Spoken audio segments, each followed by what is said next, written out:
on how best we can achieve this.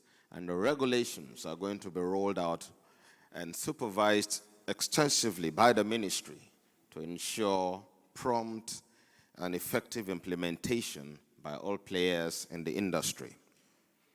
It is therefore my great pleasure to welcome you all to this pre-bid conference for the exploration and production of oil and gas blocks offshore in the deep waters of Nigeria. The 7 deep offshore blocks have been thoroughly evaluated and are believed to have significant potential for hydrocarbon reserves. They are in some of the most promising areas of the deep waters of Nigeria, which have been de-risked by other producing fields nearby. As we all know, oil and gas industry has been a vital sector for the Nigerian economy for many, many years. However, we must also recognize that the world is facing a critical challenge in the form of climate change. The effects of this change are already being felt, even in Nigeria, not just around the world. And it is our responsibility to take action now to mitigate this impact. Nigeria has echoed its commitment to develop its abundant petroleum resources, especially gas, with proven reserves of over 200 trillion cubic feet, which require development. We believe with focused exploration, these reserves can go up to 600 trillion cubic feet. This is one of the drivers for this mini bid round, and we believe more open blocks will be on offer shortly for all prospective investors to key into, especially, again, in the deep waters of Nigeria. We understand the challenges and complexities that come with deep water exploration and production, and we are committed to creating a transparent and fair bidding process for these blocks, which is why this pre-bid conference has been organized. Please, we encourage you all to ask your questions. You're only as ignorant as your last question. So what you don't know, ask. We will try as much as possible to ensure absolute transparency in the process, in line with global best practices. And we are optimistic that this will lead to further growth and development of the sector and even create jobs for our teeming youth population. We invite you to participate in this exciting opportunity to bid for exploration and production of these oil and gas blocks in Nigeria. Let us work together to enthrone the Nigerian oil and gas industry, which will be beneficial to all stakeholders and to us all globally.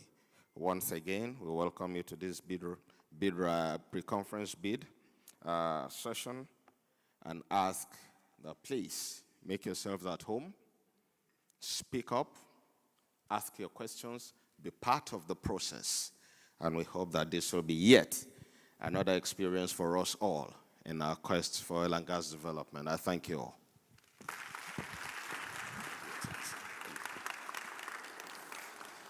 Thank you very much, Your Excellency Ambassador Gabriel Tanimo Aduda, Permanent Secretary, Federal Minister of Petroleum Resources.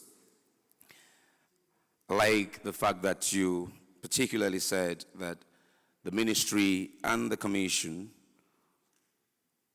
will put their foot down and ensure that the process will be transparent and fair, and asking all to be excited about the opportunity presented to us here in these 7 blocks, that the bid will go off. And absolutely, I agree with him, it will stimulate further our economy and improve the well-being of our teeming youth. Thank you very much. Please let's give him one more round of applause. Thank you, sir. Okay. Can I have, yes, now, let's take a go at it now. So I'll beg your indulgence as they do this. Just put up the chairs right in the middle here so it does not block the screen. And this is just to save a bit of time. And once we do that, we'll have them settled, and then they will take turns. I will bring them up. They will take turns and then speak to the respective aspect of the bid that they have been assigned to speak. Of course, when we talk about oil and gas businesses today, we cannot run away from the ESG concerns of the rest of the world. But it's also important that we keep reminding ourselves that we're not the only ones who are currently doing. No, where is this guy? There's a way we agreed. I want it like this. I don't want it blocking any screen. I don't want it in front of any screen. If it's going to be in front of a screen, then I can decide to just shut it down and take in singles. You get what I'm saying? That's the agreement I had with him. I'm going to remove this just to the corner of it. I don't want it blocking the screen at all. It should not block any screen. Okay. In November last year, there was also the bid round in the UK for their own blocks. And if you go around the world, many of these other countries, it was a couple of years ago when the current Chief Upstream Investment Officer of the NNPC, Mr. Wunti, said, if care is not taken, the way they are clamoring for investments to drop in the oil and gas industry, the price of crude will go to as high as $200. It wasn't up to a year after he said that. We got to about $160. I don't know, how much is it today, crude? Who will help me? How much is it today? I've not checked this morning, huh? Sir? 80. Okay.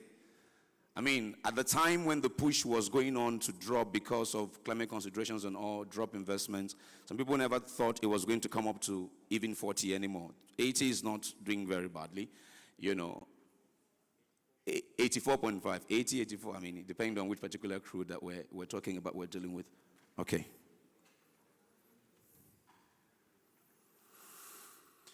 Okay, so this is what I'm going to do. I'm going to invite the first four.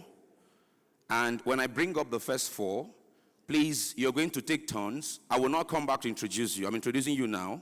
So once you're done, the second person takes the mic. The third person, okay. They're bringing one more. Okay, you can take. Okay, go ahead. Go ahead. If you're bringing it, keep it here.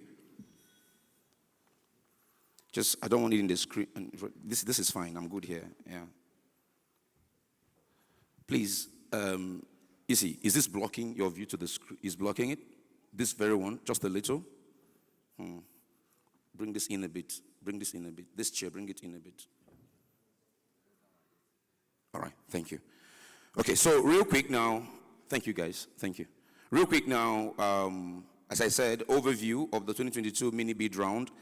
I'd like to welcome from the NUPRC, Ahmad Abdullahi. Abdullahi, let's give him a round of applause. Ahmad is our first speaker. Ahmad will give us the overview. Following Ahmad immediately will be our second speaker that will be talking to us on the synopsis of bid round guidelines. Olufumilayo Adesoya from the NUPRC will be doing justice to that. Following Fumi's presentation, it will then be the turn of the Fiscals. And to do that is the subject matter expert, Farouk Shaibu, NUPRC. Farouk?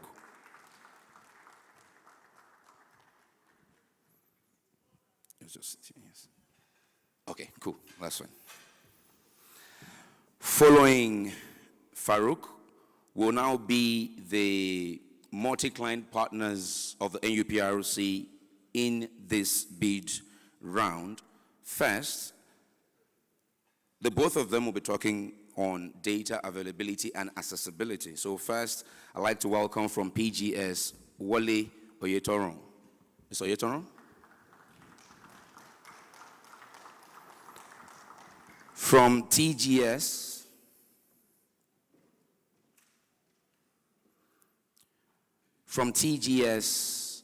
Petra Data, I'd like to welcome Kevin Shrimpton. Mr. Shrimpton, you're welcome.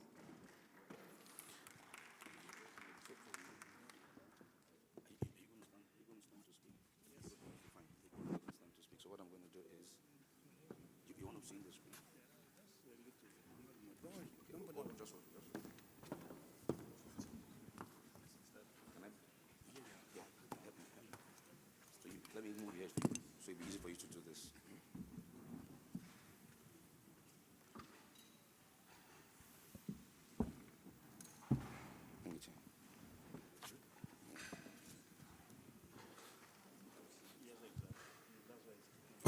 So it's easier for you to do this. You can do this and do this, yeah?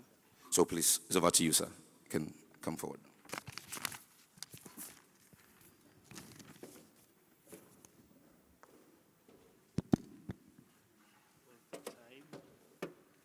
Okay, still morning. Good morning, ladies and gentlemen. Let me once again welcome you to this conference. I would like to appreciate the Commission Chief Executive because he has made our presentation easy, because his speech has elaborated everything much about what we're going to talk about here on the bidding process. As you can see, the theme of the presentation today is growing upstream investment in Nigeria through licensing now, the bid process and opportunities. Next slide. This is the outline of the presentation. All of us were going to talk about this here. I think now I'm going to talk from the introduction, objective. I'm going to describe the blocks and the location. I'm going to take us through the bid process. Then the data availability, PGS and TGS is going to talk about that. Mrs. Fumish is going to talk about the enabling laws, while Farouk will talk about the physicals. Then we're going to talk about the schedule of events. Next slide. I think, as I said earlier, the Commission Chief Executive have made it clear that this bid process is the first in the series of what the Commission is going to do, because the PIA has made it clear that there should be periodic bid round, meaning that immediately after this, there will be bid round again, because we have a lot of open blocks, and that will continue the process. And as you can see, one of the objectives of the bid round is to encourage investors and attract investments to open up exploration in deep waters in Nigeria. We have 7 blocks on offer. You can see all the blocks are deep offshore blocks, and they are outlined there.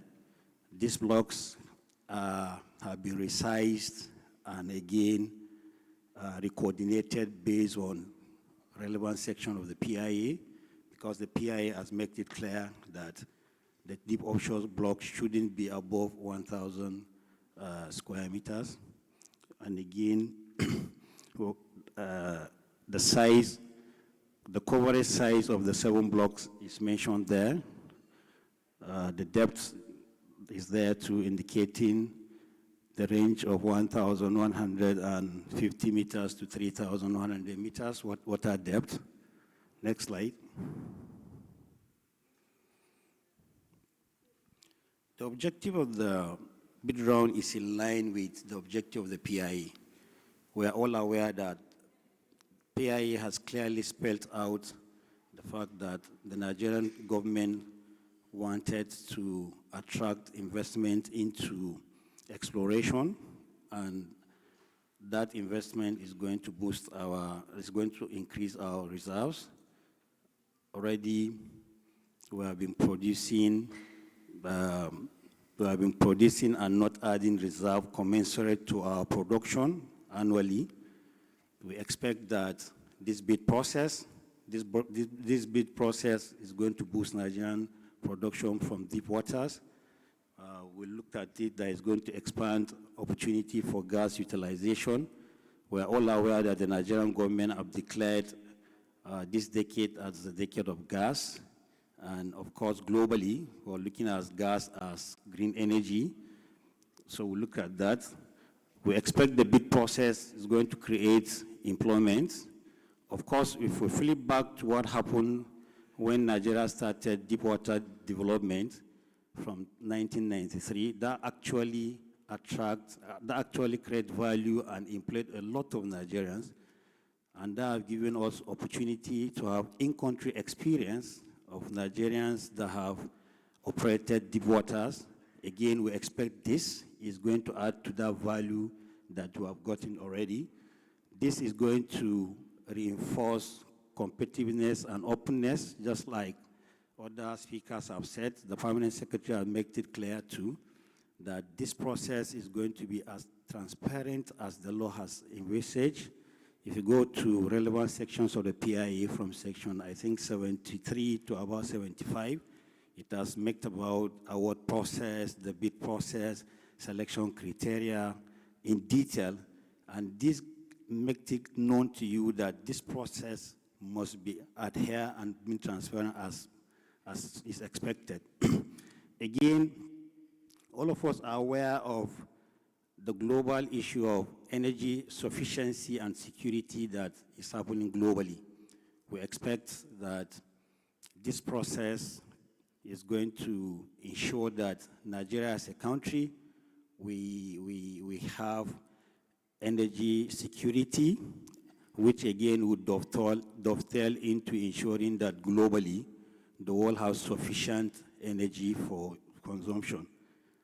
We expect that this process is going to enhance the Nigerian content.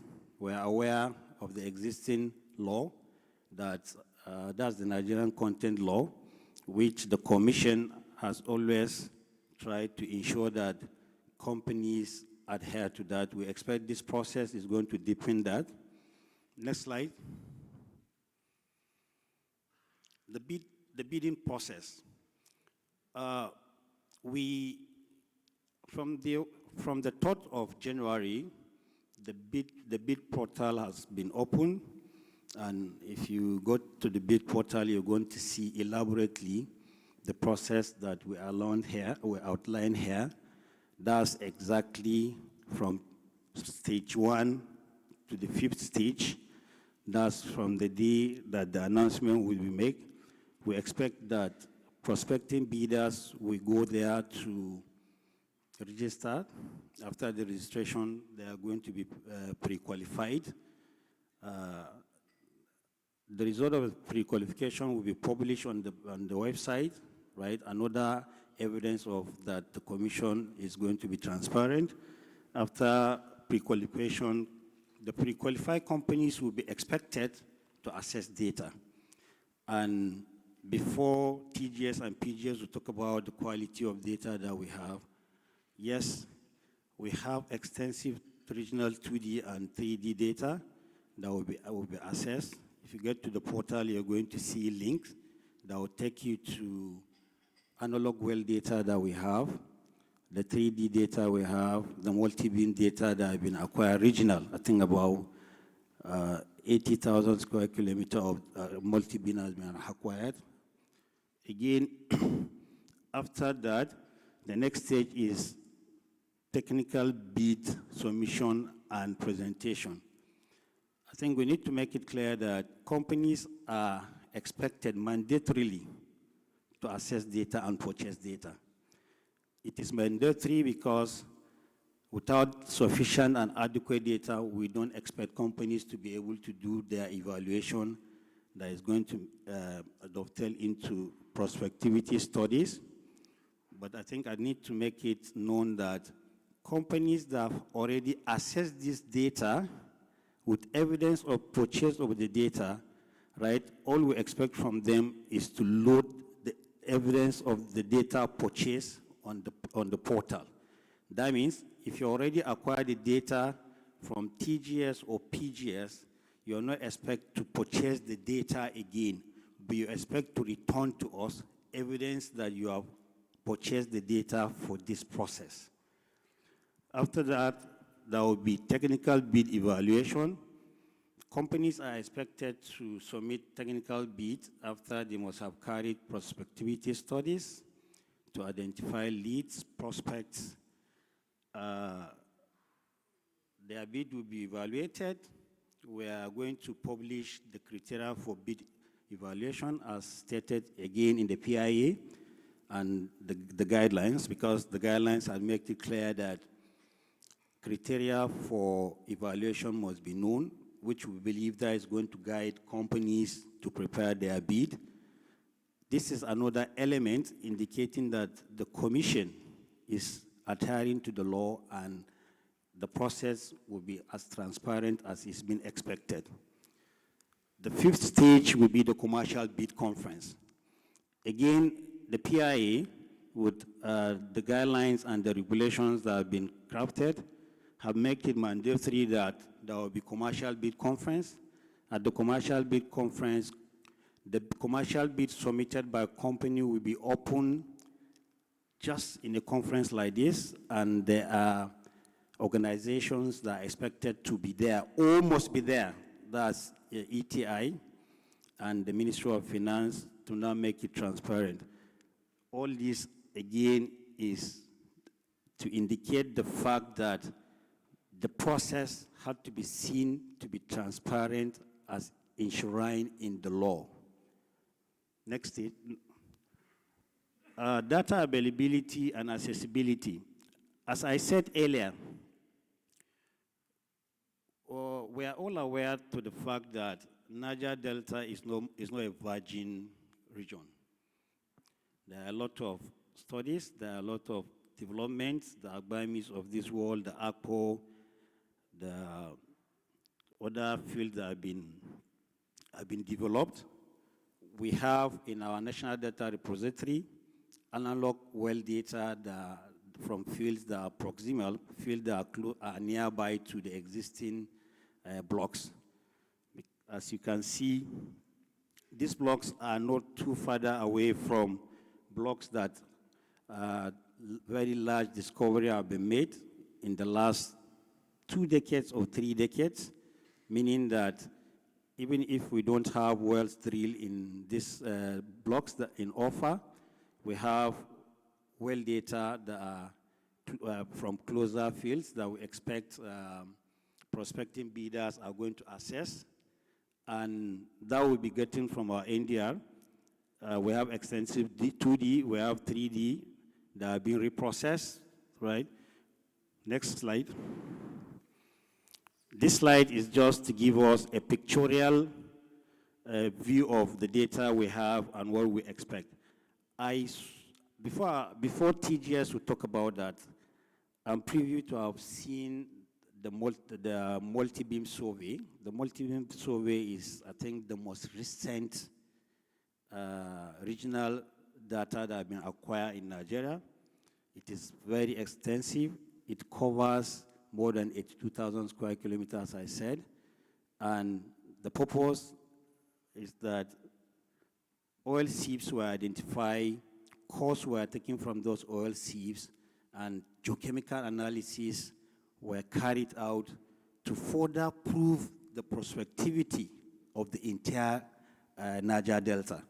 So I so much believe that we're going to see value by the time we access those data, and it is mandatory for every company that is bidding to obtain 20,000 square kilometers of the multi-beam in addition to either the 2D or the 3D. Because technically, we all know the importance of seismic. Without seismic, it's going to be difficult for us to place our finger on prospects, drillable prospects that will attract us to even go further to do this. Thank you so much. I'm going to call Mr. Wale to continue from here. Thank you. Thank you. Yeah, good morning, ladies and gentlemen. Permit me to stay on the existing protocol. The slide, please. PGS is a global player, as we all know, in marine seismic business. PGS is on ground, and we are local in Nigeria also, though present in everywhere oil and gas is found. 30 years of continuous working in the deep water, and we are still counting. My name is Wale Oyetoro. I'm the country manager for PGS in Nigeria. I'm on ground, our office in Lagos. You can always reach me. We are supported by our regional headquarters in the UK and in Norway.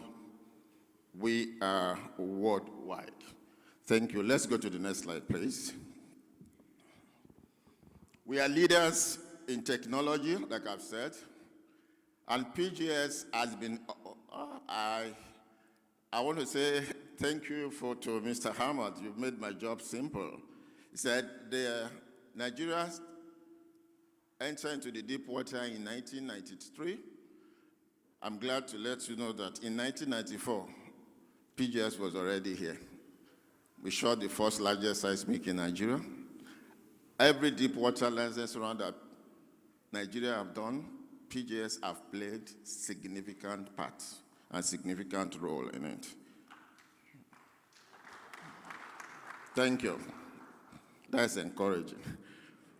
For more than 2 decades, we have been operating. Yeah, it's very important to lay this foundation. I have short time. For 2 decades, we have been operating, acquiring data in the deep offshore Nigeria. We process data deep offshore Nigeria. We've also reprocessed many old data with new algorithms. And also, we have had the opportunity to look into merged data. We conducted a regional survey, seismic studies, over about 60,000 square kilometers of data in the Niger Delta. We are experts in what we do. PGS technology gives you high density, efficiency. We have fleets of vessels, like many of you know, and many of the IOCs are already our existing customers. We have different fleets that makes our job very flexible. And we tow deep without compromise to give you high resolution, rich data, which gives the interpreters less sleepless night. Please move on. PGS have the largest multi-client library all over the world. Sorry, I don't have a pointer here, but we can see it's a large screen. You can see that we are present everywhere, all over the world. We partner with governments, and we work also in partnership with mid-size, small size, big boys in the deep water, all over the world. Our experience is global. Thank you. Okay, this is where we are going. Let's pay attention to this. We are playing in the deep water. Depth range minimum 1,000 meters. PGS have extensive data cover, 3D seismic, geostreamer, broadband seismic, to help you in the Nigerian transfer margin, where you have 302, 301, 300. These are broadband data, fully covered. That's why you can see it in the blue, extensively covered. And may I tell you that this licensing round is well planned for, and it's one of the rounds where you have adequate data to make informed decisions. Remember, you are playing in the deep water. This is not marginal field. 3D data is available, broadband, over the 3 blocks. And when you look towards the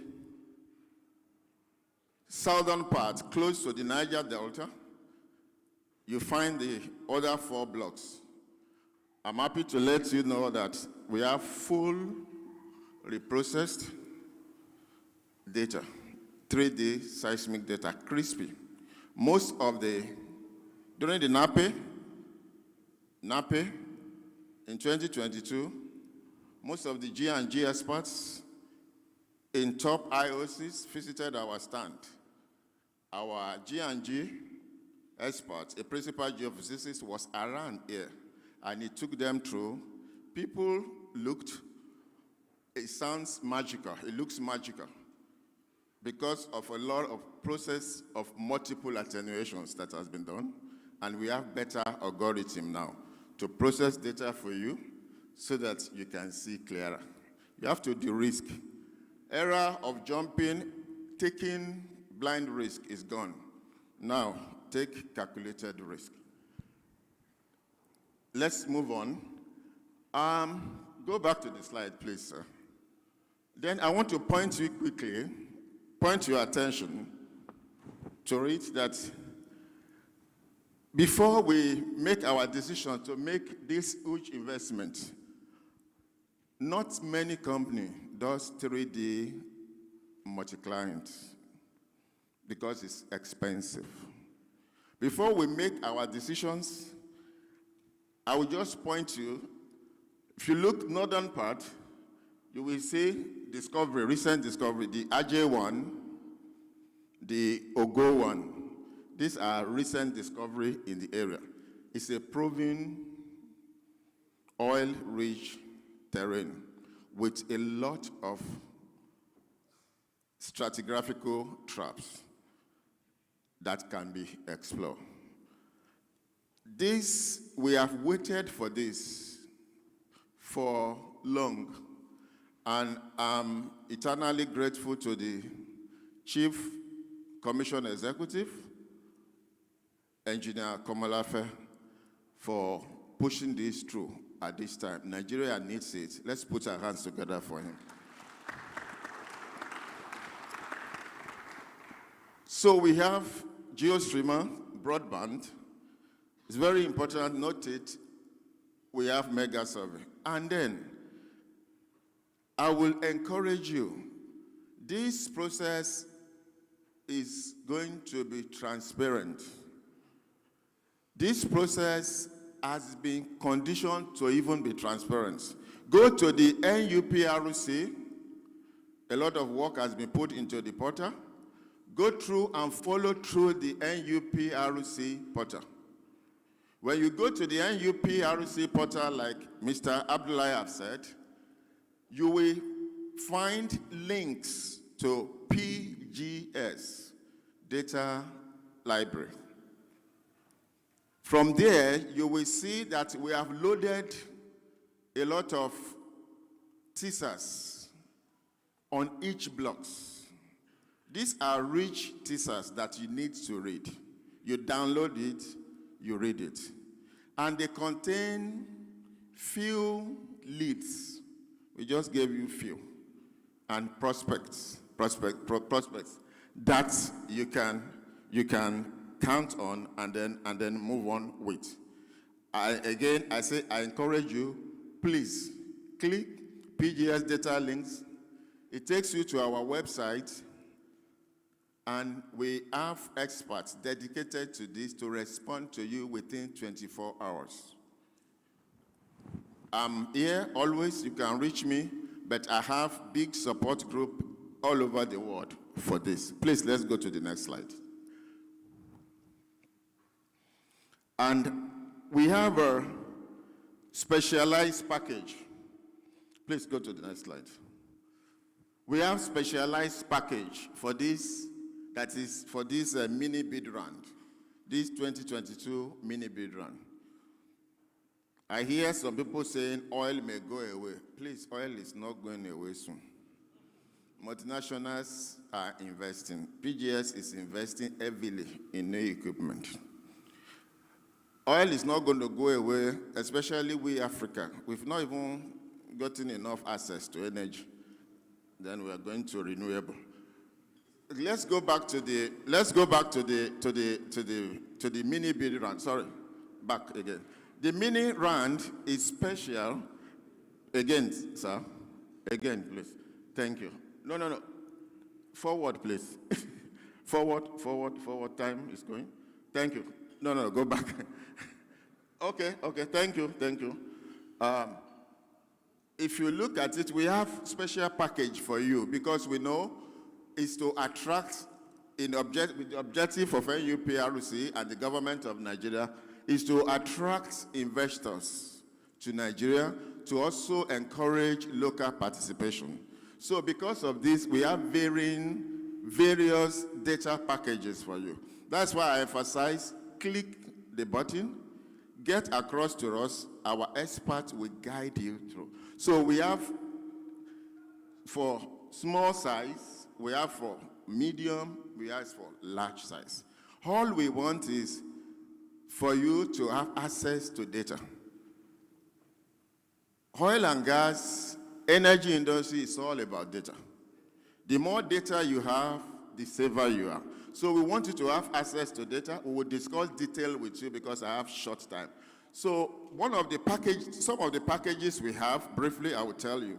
We have mega survey data. Mega survey data, these are regional. We have merged there's no boundary between blocks. That's what it means. You can have a regional geological view of your block and over other blocks. That's mega survey for you. It allows you to make informed decisions, and these are all 3D. Then the NTM also, we can do a package for you. Then there's what we call the mega survey covers the entire, just like the yellow. You can see everything, and we are going to give you at a very good price.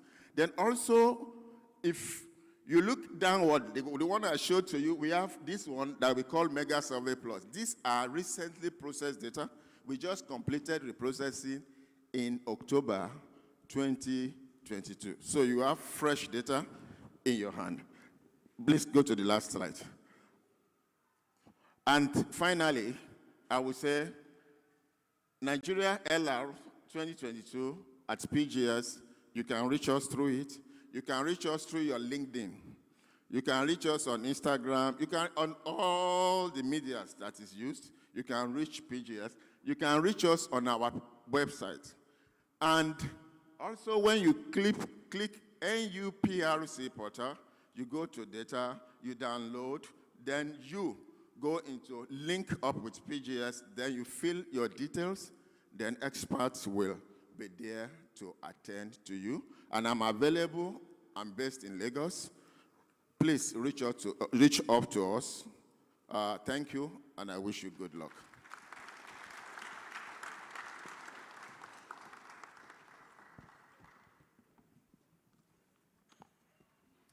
Good morning. Thank you to the NUPRC for allowing us to present today and to the federal government of Nigeria.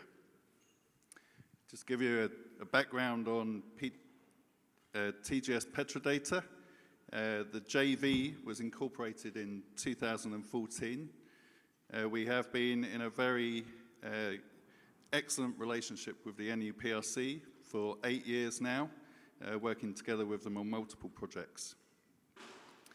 The JV offers exploration and production companies significant experience and knowledge in the oil and gas industry. We are located with the corporate office in Victoria Island here in Lagos, which is very important for local content under the PIA. Petra Data is West Africa's largest data management storage provider. It works with all the oil majors around the world and all independents as well. TGS is a leading energy data intelligence company with over 40 years experience. We have a very robust business model, which is asset light, based on a multi-client business. We have an extensive global data library with specialist services in advanced processing and interpretation techniques. That global knowledge enables us to utilize information that we have from other basins around the world to look at comparisons and analogues that can help with oil exploration. TGS Petra Data is very committed to sustainability, and we have very strong values when it comes to ESG and also renewables and renewable energy. And that's part of our business that we are expanding on right now. Can we go to the next slide, please? So Mr. Abdullahi asked me to go through some prospectivity of the deep water. So as we know, the Niger Delta is a prolific hydrocarbon province with proven discoveries, multi-billion barrel oil and gas fields, and decades of production. Significant enhanced and improved imaging helps better understand the petroleum system of the deep water area. More than 10 currently producing fields in water depths of 1,000 to 3,000 meters confirm source rock presence in the deep water region. These seem not only to prove that the Akita shale formation can be mature for oil further outbound than the shelf, but also that there are feasibility migration paths and trap charge scenarios in the distal part of the delta lobes. This makes prospects further outbound viable, such as those identified in the outer fold and thrust belt, which you can see on the image there on the left. Structural analysis on the fault and thrust patterns of the slope show that there are various viable setups of charging with sustainable volumes down dip from the known discoveries. Basically, we need to explore in the deep water. Next slide, please. The available data that we have for the bid round, thank you, Mr. Abdullahi, for introducing the multi-beam sea sampling study. You set the scene very well there. This study was Nigeria's first multi-beam sea seep study. In fact, it was Nigeria's first multi-client program, acquisition program, for over a decade. We acquired over 80,000 square kilometers of multi-beam and acquired 261 core locations with 17 heat flow probes. The area covers over 85 blocks, of which 60% are still open. The results that we have received as part of this study are world-class. When you compare them to other basins around the world, they match and they equal, and if not, they are better than the results from other basins. The data that we have, we are not requiring for the bid round package for you to license all 80,000 square kilometers. We have reduced the area in agreement with the NUPRC to an area of 20,000 square kilometers that extends over all 7 blocks within the bid round. When you come to us, that data will include the multi-beam sea seep study and also all cores that are located within that region. The multi-beam sea seep study will help to de-risk this offshore region and speed up decision-making and survey planning, particularly when you're going through the EIA process. On the right-hand side, we have the regional 2D. We have over 17,000 kilometers of reprocessed 2D data. This covers 4 of the mini block round blocks. The data was originally acquired in 1998, 1999, and reprocessed in 2019. If you could go to the next slide, please. Will it play? Can you click on it, please? Can you click on the image? Or go to next? No, go back. Can you go back one slide? Can you just click on the image, press play?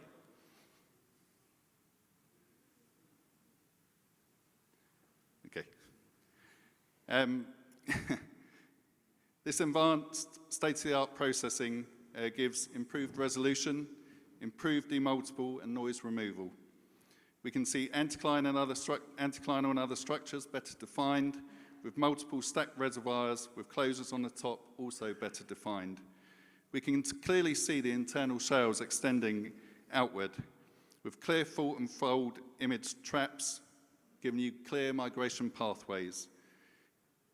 In summary, what we're seeing from the reprocessed data is the same as you're seeing in the prolific region of the Niger Delta, where you have proven source, reservoir, sill, trap, and migration. Go on to the next slide, please.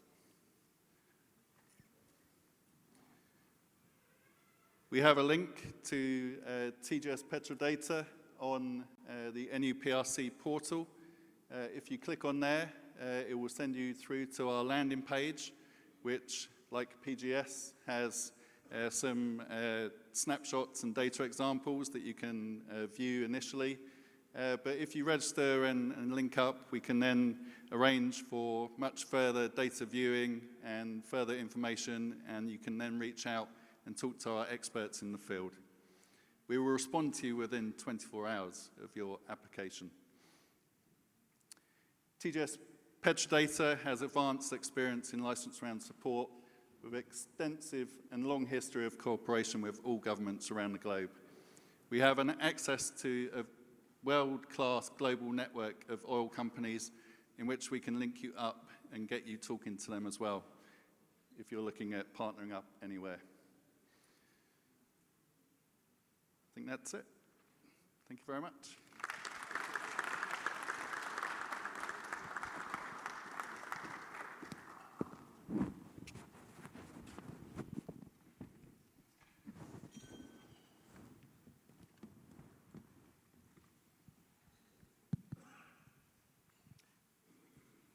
Good morning. I'll be standing on the existing protocols. So I'll be talking about the fiscal terms that will govern the blocks that will be offered for sale in the 2022-2023 mini bid round. So it is interesting to note that we've had a serious improvement of the fiscals, and as we can see here, this shows a comparison of what used to be and what the PIA provides. So, and since the blocks will be governed by provisions of the PIA, I'll be focusing on the deep offshore aspect, which here, this slide shows the royalty provisions of the PIA 2021.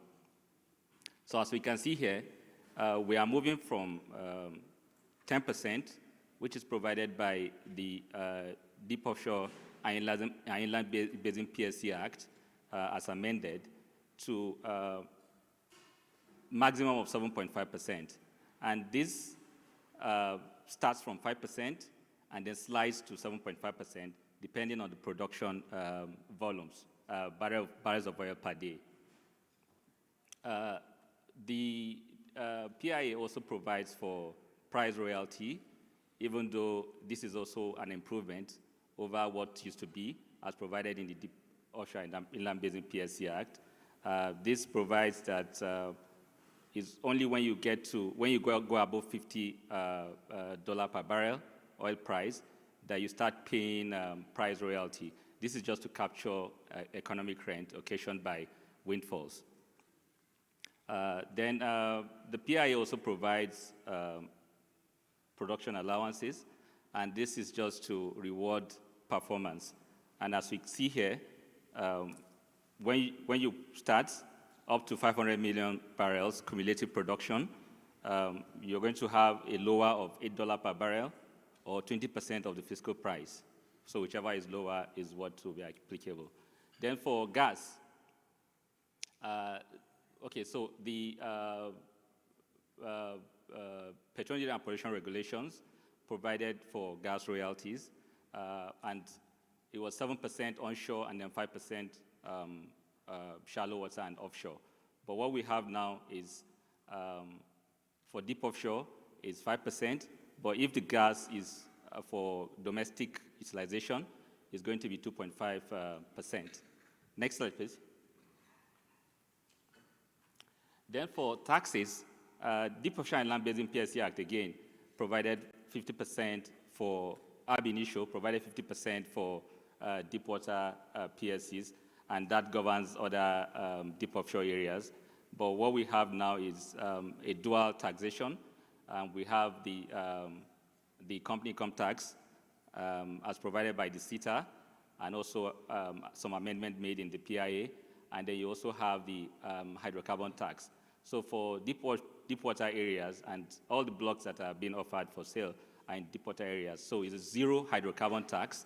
And so what you have there is just the 30% company income tax. And then you have also, okay, so like I mentioned earlier, what you have is just 0% hydrocarbon tax, and then CETA is applicable. And we also have to also understand that the production allowance that you get will further reduce, the tax liability that you're going to have. Next slide, please. Okay, so these are also other aspects that we also need to highlight with regards to the provisions of the PIA. These are obligations that have to be met. The PIA provides, under Section 9, provides for Frontier Exploration Fund. As we know, this is going to be provided from the 30% profits, from PSC operations of NNPC. This will also help to further de-risk the frontier areas. Of course, deep offshore, areas are also deep offshore, some areas in deep offshore, and then ultra-deep areas are all part of the frontier areas. So these funds will be utilized towards de-risking those areas. Then for Environmental Remediation Fund, Section 103 provides that some funds be set aside based on the size of operations and then the risk that will be involved in such operations. Such funds will be set aside in the Environmental Remediation Fund towards remediating the environment. Then, as we're also aware, the host community provisions, which of course is 30% of actual annual OPEX of the preceding year, is supposed to be set aside for host community development trust. Then decommission and abandonment. Yeah, so we are moving from an era of not setting aside clearly the monies that are meant for decommissioning to an era where it is now required to set aside these monies in an escrow account, just to ensure that provisions are made adequately for decommissioning and abandonment. So with all this, we want to again call on you to key into this process and invest heavily in the 2022-2023 mini bid round. Thank you very much.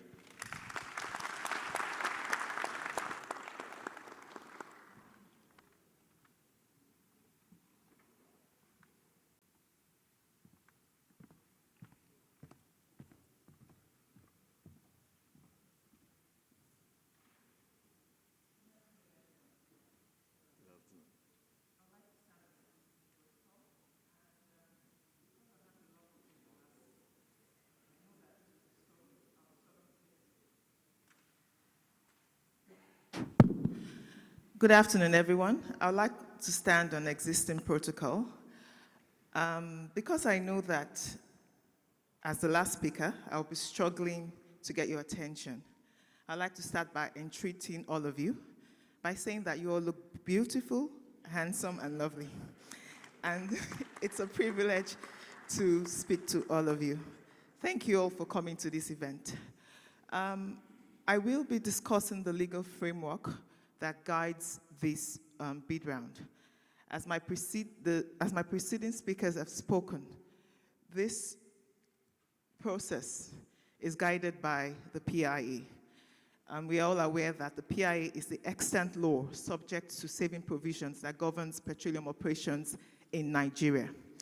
Section 1 of the Petroleum Industry Act vests the ownership of petroleum within Nigeria, its territorial waters, continental shelf, and exclusive economic zones in the federal government of Nigeria. Section 3G of the PIA empowers the Honorable Minister of Petroleum Resources to issue licenses or leases to prospective licensors or lessors upon the recommendation of the Commission.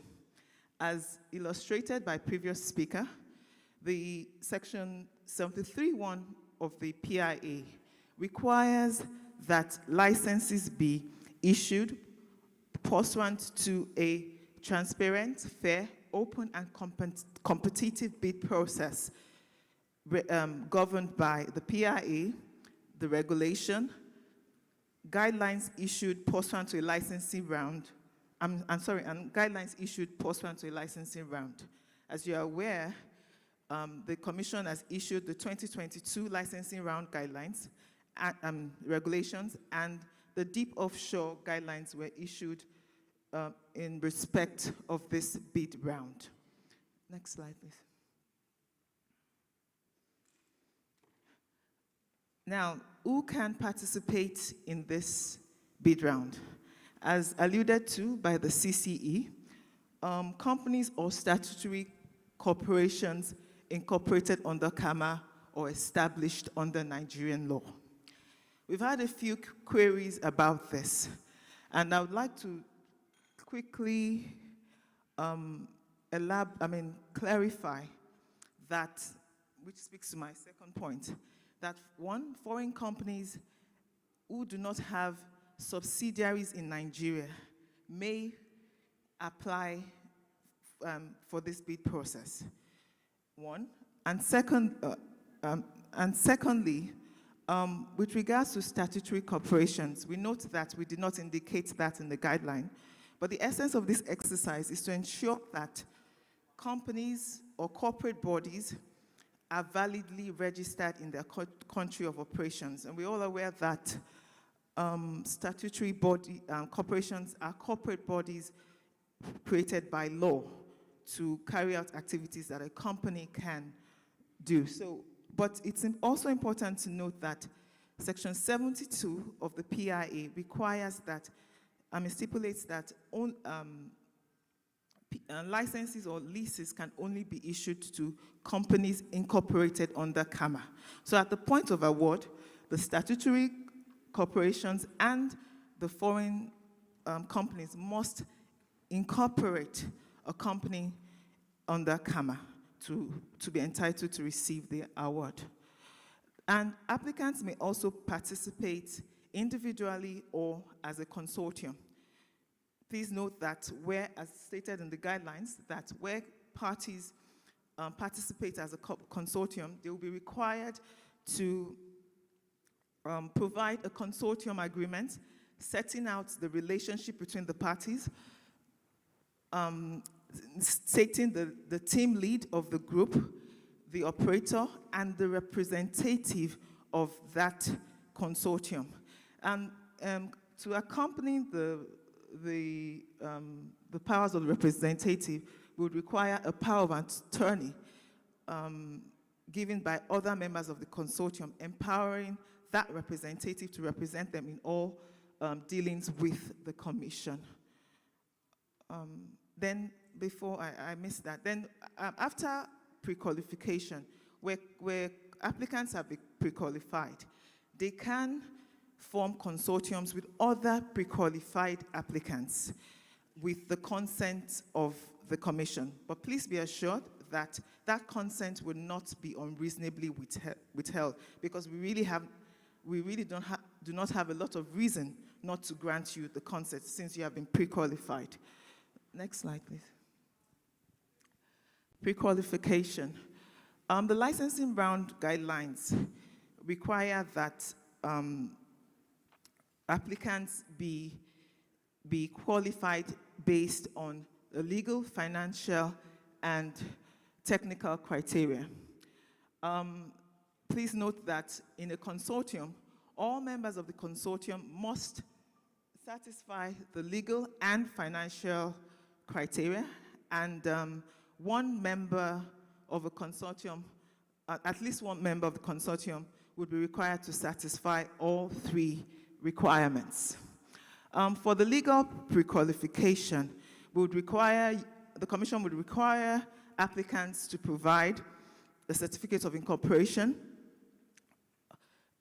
particulars of their directors and shareholders, tax clearance certificate for 3 years, and for companies that do not, that have been newly incorporated and don't have tax clearance certificate for 3 years, we would accept tax clearance certificate for the years that you have been in existence. We would also require your memorandum and articles of association. We would also require the organizational chart of the applicants, and finally, the profile of the management of the company. For the financial criteria, the Commission needs to be satisfied that an applicant possesses the funds required to fund explorations in the deep offshore. And what we have stipulated in the guidelines is to what we've done is we're requiring applicants to show that they have funds of up to $200 million. This can, United States dollars, this can be provided in the form of a letter of credit, a guarantee, or parent guarantee for newly formed companies, cash in hand, and your financial statements showing your annual turnover, or a market capitalization of not less than $2 billion. It's important to note, and I should have mentioned that we recognize and understand that for some reason, some companies may not possess this criteria because they're either newly incorporated or they do not possess it, maybe for administrative reasons. So we have, in the guidelines, made provision that such companies can rely on the expert financial capacity or technical capacity of their parent companies. So for, still on the financial criteria, applicants that apply as a consortium would be evaluated on the aggregate net worth of that consortium. And where you enter into an agreement with a financial partner, you will be required to provide the Commission with an agreement detailing the terms of the financial arrangement between that applicant and the financial partner. For technical requirements, the Commission also needs to be satisfied that an applicant has the technical capacity required to fund operations in the deep offshore. In this regard, the guidelines stipulate a minimum experience of 5 years of deep offshore explorations. Again, we have certain exceptions to that requirement. For companies that are newly incorporated or do not possess this technical requirement, the guidelines stipulate that we would accept, one, the combined experience of the management or sponsors of the company or that of their parent company. Again, where an applicant intends to rely on the technical expertise of a technical partner, we would be requesting for a technical agreement detailing the terms of that agreement. Next slide, please.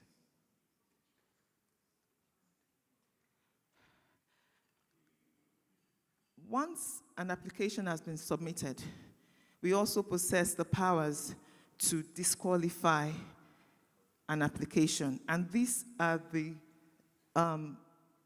some of the grounds listed in the guidelines.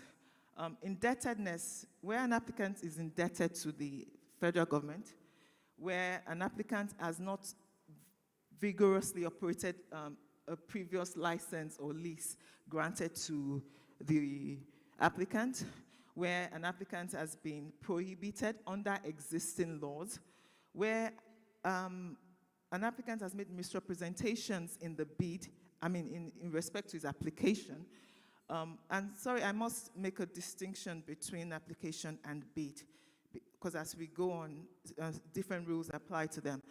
Your application refers to your, I don't want to use application again, refers to your, I will have to use it again, application to the commission to pre-qualify you. After you have been pre-qualified, then you will now participate in the bid. Sorry, sir. Thank you, sir. Thank you very much, sir. So if you've made any misrepresentation in your application, the commission has a right to disqualify you. If you apply under multiple bids, for example, on the same block. So for example, an applicant that has applied for block 301, then it joins a consortium, or it gets to a third party. In that circumstance, the commission would be empowered to disqualify. If an applicant has breached the terms of the confidentiality agreement, and I must also mention here that all applicants are required to sign a confidentiality agreement for data and data prying, and if any of those terms are breached, then we can disqualify your application. Or if an applicant has breached the terms of an existing license or lease, the commission is also empowered. If the applicant is insolvent or has unpaid tax liabilities. I'm taking this last because we just don't want to leave this here. This is quite important to us. One of the objectives of the PIA and the commission is to ensure that we create an enabling business environment. And to do that, we need to ensure that the operators are what we would term fit and proper. So if, for example, as stated in guidelines, if an applicant has been convicted of a crime that raises aspersions as to the integrity of that applicant, we will disqualify. Or if the commission feels that the person is not in all material respects satisfactory to the commission, then the commission, in that instance, would have the right to disqualify the applicant. Next slide, please. Now, the regulations require that a bidder now, so after we have pre-qualified you, the regulations require that a bidder present a guarantee to guarantee the bid process. So as stated in the guidelines, we would require an on-demand payment bond in an amount equivalent to 10% of the proposed signature bonus. The bid guarantees must be from an international bank with a triple B rating from S&P Global, Fitch rating, or Moody's, or a major Nigerian bank acceptable to the commission. The payment bond is required to be valid for the period of the bid validity period, or for an extended period as may be agreed between the parties. It's a bid validity period, as the CC has mentioned. This would be, this process would be a 4-month period. So as defined in the guidelines, it's 4 months from the date of submission of applications. Any bid not accompanied by a guarantee would be rejected by the commission. All unsuccessful bids all unsuccessful bidders will have the right to receive their guarantees, and preferred and reserved bidders may be required to extend the bid validity period, because if for some reason we are not able to conclude within the bid validity period, we would require you to extend your validity period. Thank you. Next slide. Now, the regulations require that 5 days after the bid commercial conference is held, the commission must publish the name of the winning bidder and the reserved bidder. Afterwards, 14 working days from the commercial bid conference, a letter must be issued to the winning bidder. The winning bidder is required to pay his signature bonus within 60 days after the commercial bid conference. Where the winning bidder is required to, within 90 days of receiving that offer letter, provide a parent company guarantee where applicable, is work commitment guarantee, and evidence of payment of the first year rent and payment of his signature bonus. Where the winning bidder is unable to meet this requirement, his bid will be declared unsuccessful, and we would make an offer to the reserved bidder. As stated in the guidelines, the Commission reserves the right to award the same block to more than one bidder. And in instances where we have more than one bid on a block, or they've bidded the same amount, we're going to invite them to bid again, and we would offer to the highest bidder, or decide to even allot equally to the bidders. Can we go to the next slide, please? Oh, sorry. Can we go back to under paragraph 13 of the regulations, the Commission has the powers to reject a bid, and some of the instances include a misrepresentation in the bid, inconsistencies, similarity with other bids, or even not submitting a bid guarantee with your bid. In those instances, the Commission will have the powers to reject a bid. Next slide, please. Once a bid has been, a license has been awarded, the relationship between the commission and the licensee would be governed by what we term the license package. Under this package, we have the license instrument, the general license condition, the license area descriptions, the model concession contract, the work program, and the work program performance security.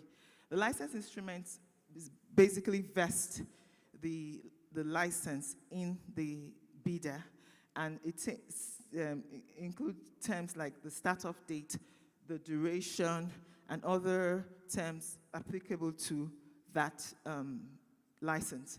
The general license conditions would include your general obligations and license requirements, such as my colleague rightly mentioned, obligation to create the host community funds and other funds, the requirement, your work program obligations, and other details.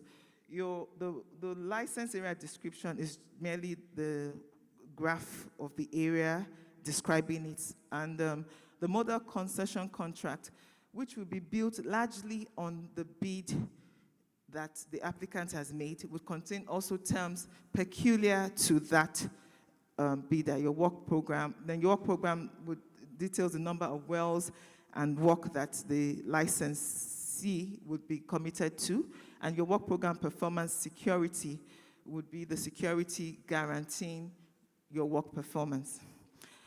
For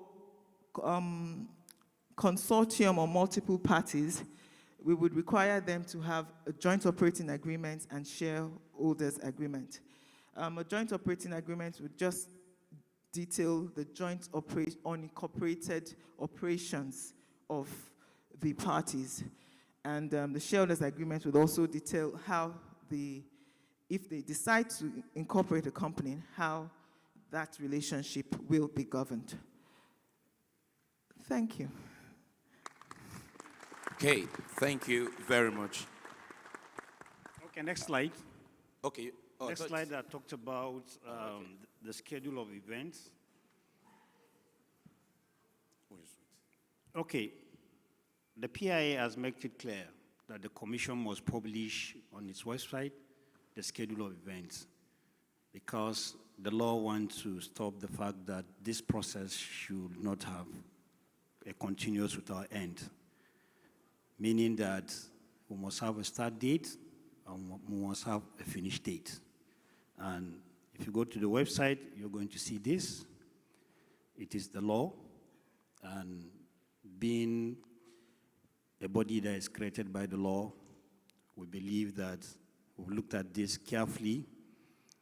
We looked at all that needs to go into bid round.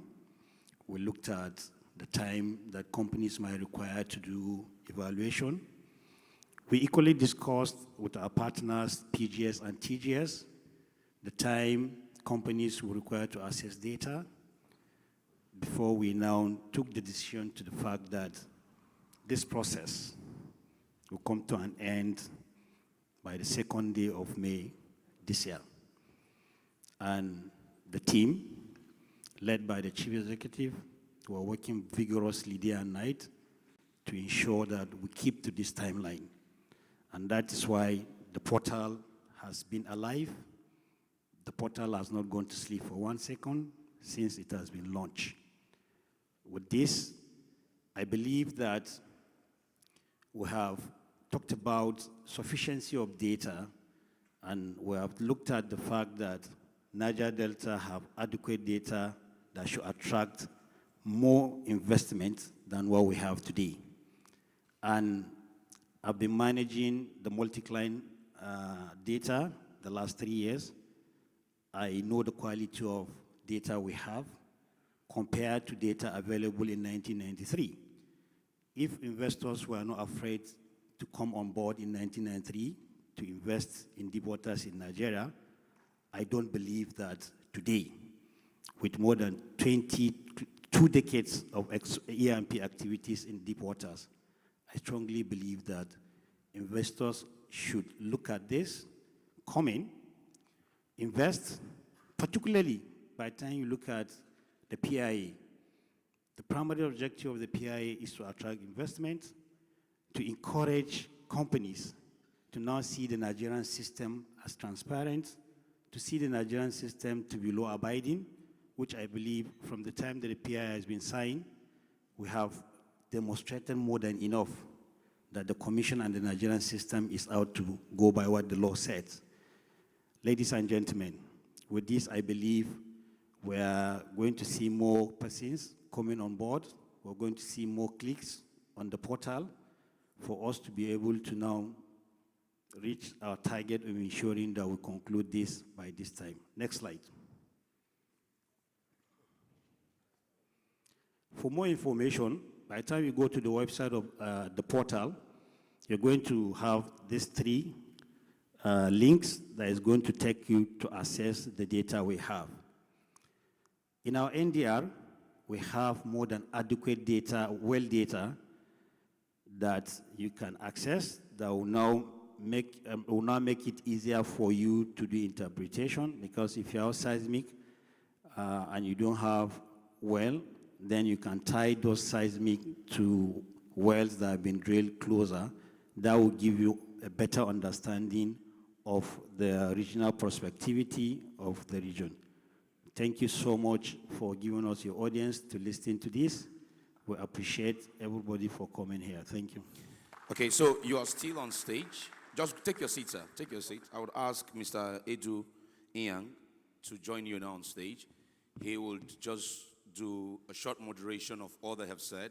As I said earlier, it's not time for your intervention.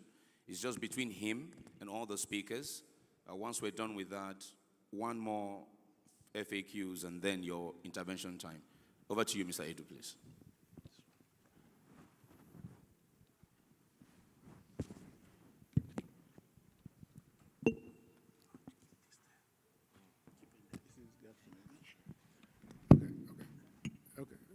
Good afternoon, all. This session seeks to give further clarification on the presentation that we made by these 5 wonderful presenters. Ahmad, the first question goes to you. We have over 200 open blocks across the 7 sedimentary basins in Nigeria.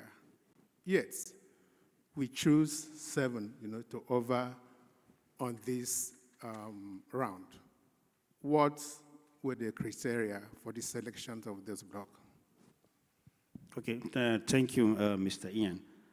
As I said during my closing remark, I made mention of the fact that we have adequate, sufficient data, and data adequacy was what informed selection of the 7 blocks. And recently, in the recent time, we have seen companies inquiring more, about those blocks. So data adequacy was what informed us. Again, as I said earlier, the multi-beam, right? The multi-beam is a very recent data. And this area that we carved out for this, we have seen core that have been acquired that indicate oil seeps, which is again an indication of richness of hydrocarbon. Thank you, sir. Okay, so the second question goes to Wale. Wale, you talked a little about the prospectivity of the 7 blocks that have been offered.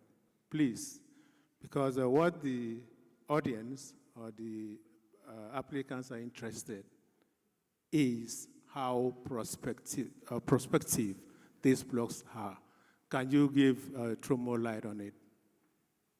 Okay, thank you, Mr. Young. If you look at the Nigeria transfer margin, without giving so much away, you will see the recent discoveries are in this region. They are very rich in gas. And then before we put our investment there, we've also done some studies. But as this is, we are a data company. We pride ourselves in giving highest quality data for investors to look into the data. Mr. Abdullah just said the reason the NUPRC picked those 7 is because of the richness of the data that is there. So what I would say is the place is prolific and it's a proven area, like you have seen that wells have been drilled close to the place. And then when you go to the Niger Delta, the 306, 307 area, Niger Delta is proven. It's like just go there and punch. Almost every geologist, geophysicist, petrophysicist in this room that have worked in Nigeria have handled Nigerian data. So it's a proven field. It's a known petroleum system. So there are enough data to de-risk. What I encourage you to do is lay your hand upon those data. And our slides, that's why I said, you see, we keep measuring time, transparency, openness. Everything has been loaded on that portal. Block by block, you will see slides pointed to leads on this data. And I've said to you, PGS have had about 28 years of continuous operation in Nigeria deep water. So we know deep water like the back of our hand. Thank you. Okay, so the next question goes to Kevin. Kevin, the multi-beam and seafloor sampling is really new to us. What significance is this in supporting the exploration campaigns for these 7 blocks?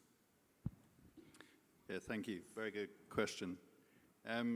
This is not our first multi-beam sea sampling study that we've done. We have carried this out around the globe, and it's been highly successful in a lot of the mature basins around the world. And what we're seeing is that the results from the multi-beam are really assisting not only with sort of near-field exploration, but also frontier exploration as well. from a point of view on the results that we've seen from the multi-beam, I mentioned that it's kind of world-class and that the results are really quite outstanding. And the contractors that we use to acquire that data themselves mentioned how outstanding those results have been and how significant they are for the region. And to us, that really signifies that what it is clear evidence that there's a working petroleum system out in the deep water. Okay, so the next question goes to Farouk. Farouk, you presented on the fiscal. You highlighted or you talked about the sliding and fixed royalty. So just take the audience through. What's the difference between the fixed and sliding, and which one is applicable to the deep offshore blocks? Okay, so as provided in the legacy laws, Deep Offshore and Land Basin PSC Act, and other laws that provided for royalties, we had a fixed royalty in most cases, and fixed royalty would be just applying a particular rate, no matter what your production levels are, you just apply the rate. For instance, the amended Deep Offshore and Land Basin PSC Act provided 10% for deep offshore operations. So, and whatever you are producing, whether it's 10,000 barrels, 20,000 barrels, 50,000 barrels, 70,000 barrels, you just apply that 10%, and that will be a royalty. But for sliding scale, as provided in the PIA, for the first 50,000 barrels that you produce, you pay 5%, and then anything above 50,000, you pay 7.5%. And that means if you are producing 80,000 barrels, for instance, for the first 50,000, you pay 5%, and then the next 30,000, you pay 7.5%. And what I mean is barrels of oil per day. So by the time you look at the effective royalty, you see that it's just going to be like an average of the two, the lower rate and then the higher rate. So you are moving from the lower rate to the higher rate. That's what sliding means. Okay, thank you. From me, applicants are required to post bid guarantee. So what would be the criteria for selecting a acceptable bank for the issuance of that bid guarantee? Thank you, Mr. Iyeng.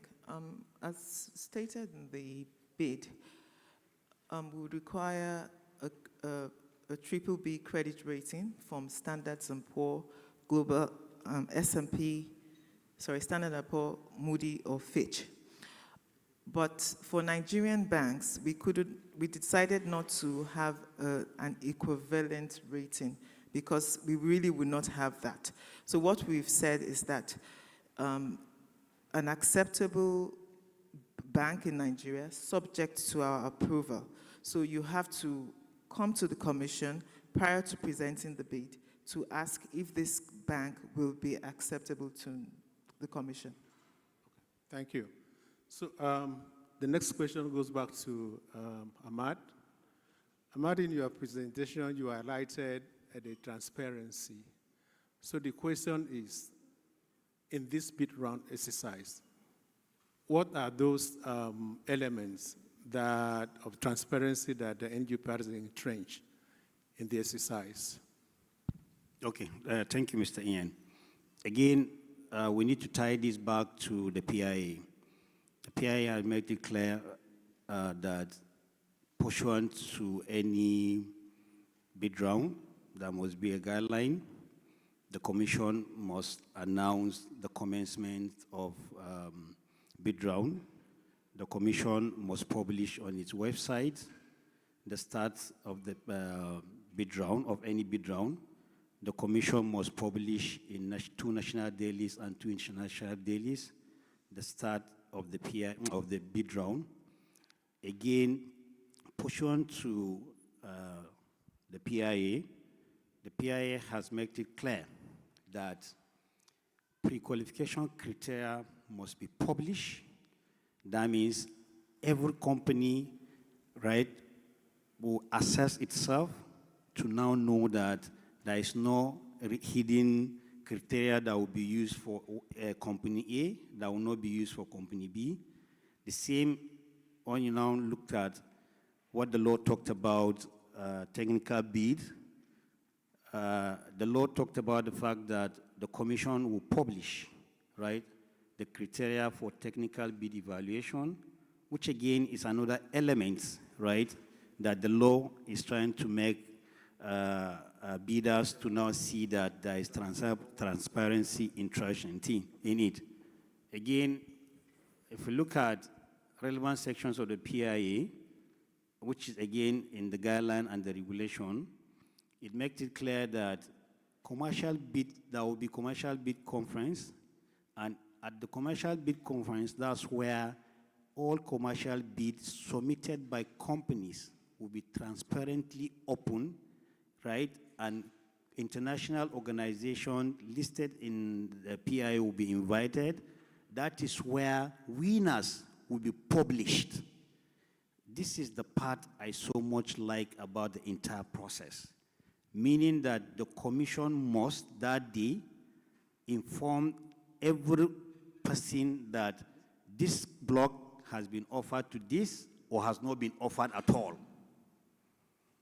And that ends the bidding process for that block, which is, to my belief, a very key element of showing transparency, which we have taken our time to ensure that we are going to, the commission is going to follow this religiously.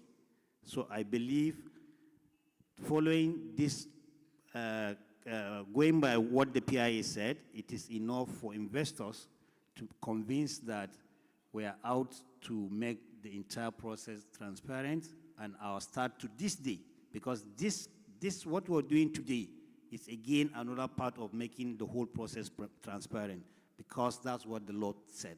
The law make it mandatory for us to have this engagement so that companies or bidders are going to ask questions and we're going to provide adequate clarifications, and such clarification will be again published on our website.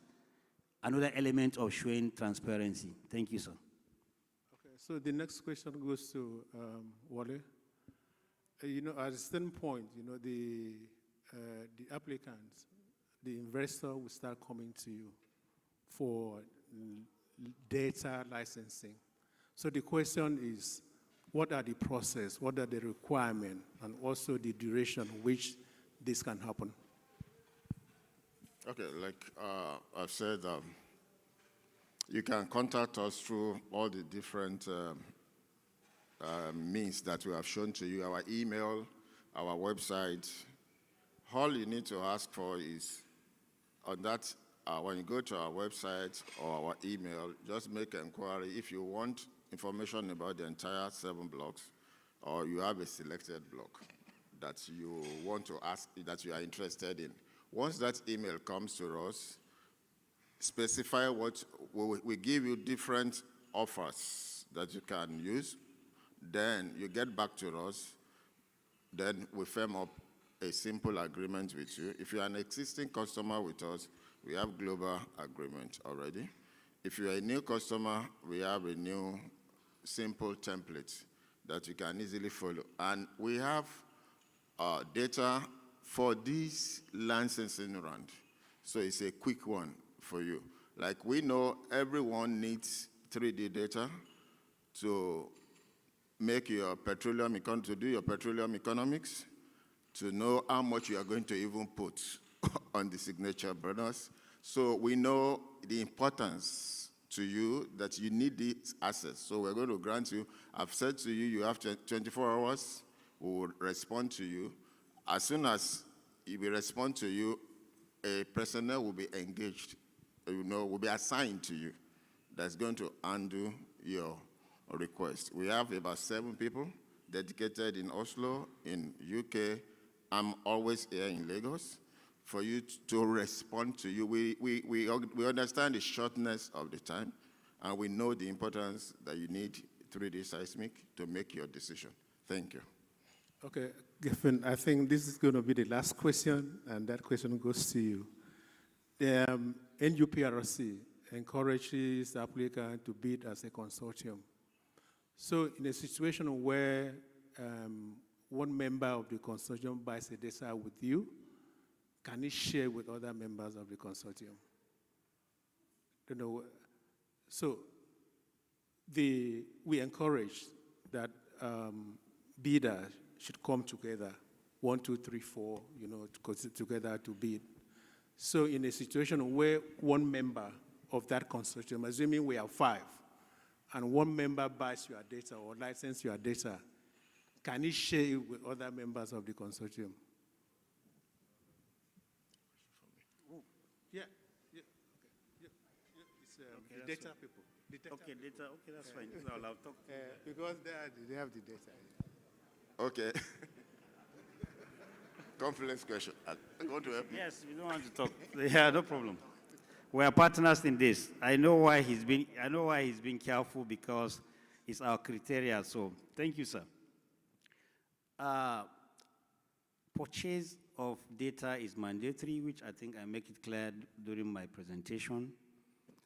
Consortium as defined by law, maybe 2, 3 companies come together to bid for one block.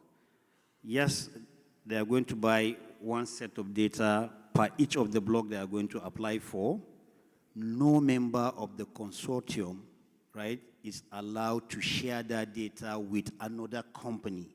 No member of the consortium, because by the law, every applicant is expected to load to us evidence of purchase of that data, an agreement signed by these 2 companies or what with our NDR of data purchase, right? So you cannot share, you can share among yourself, but you cannot. That's the essence of signing the confidentiality agreements.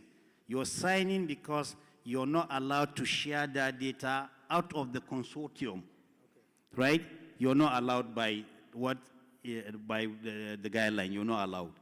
Thank you, sir. I believe. Okay, thank you. So I think we've come to the end of this session, and I think there are 4 takeaways. 1, you know, the block that we've chosen to have adequate data. Second, the fiscal regimes, as highlighted by our presenter, they're attractive and well-defined. I think the third is, you know, the transparency is also entrenched in this process. And lastly, I think the NUPRC has provided enough information for this exercise to go on. I think if you combine all these factors, the exercise and the process is very, very attractive. Thank you so much. You just step forward here for a quick group photograph, and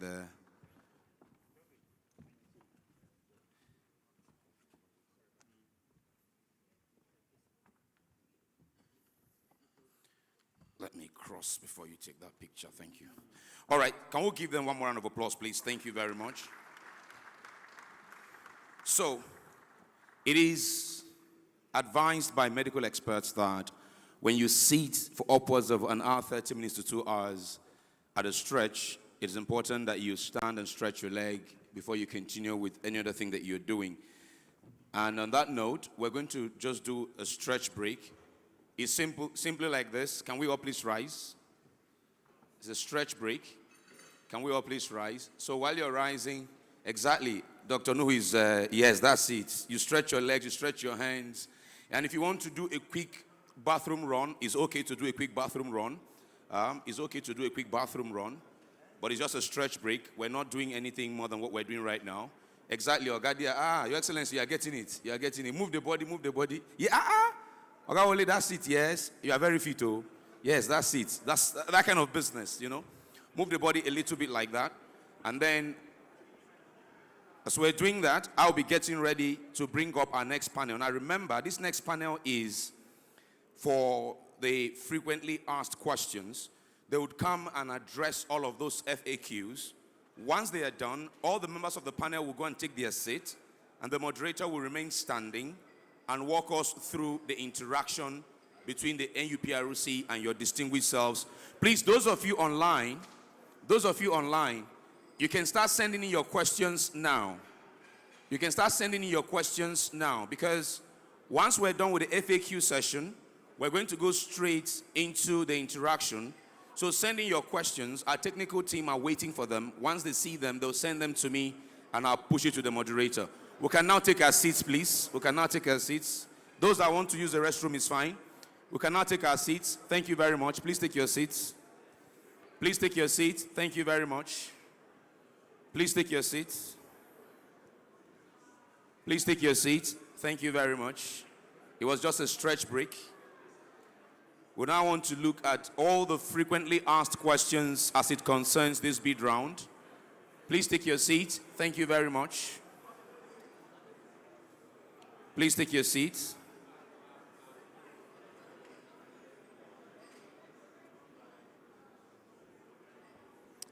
Can I get the hotel staff on stage here, please? I need the hotel staff on stage.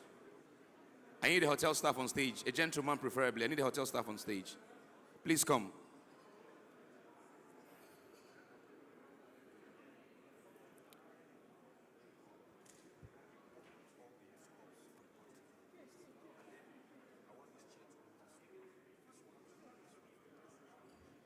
Please take your seats. Thank you very much. Please take your seat.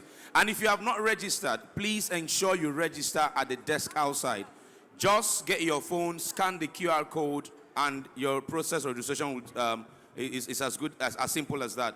So please take your seats. Thank you. Thank you. Thank you. Please take your seat. You've been far too kind. Most cooperative and excellent audience you are. Your Excellencies, distinguished ladies and gentlemen, please take your seat.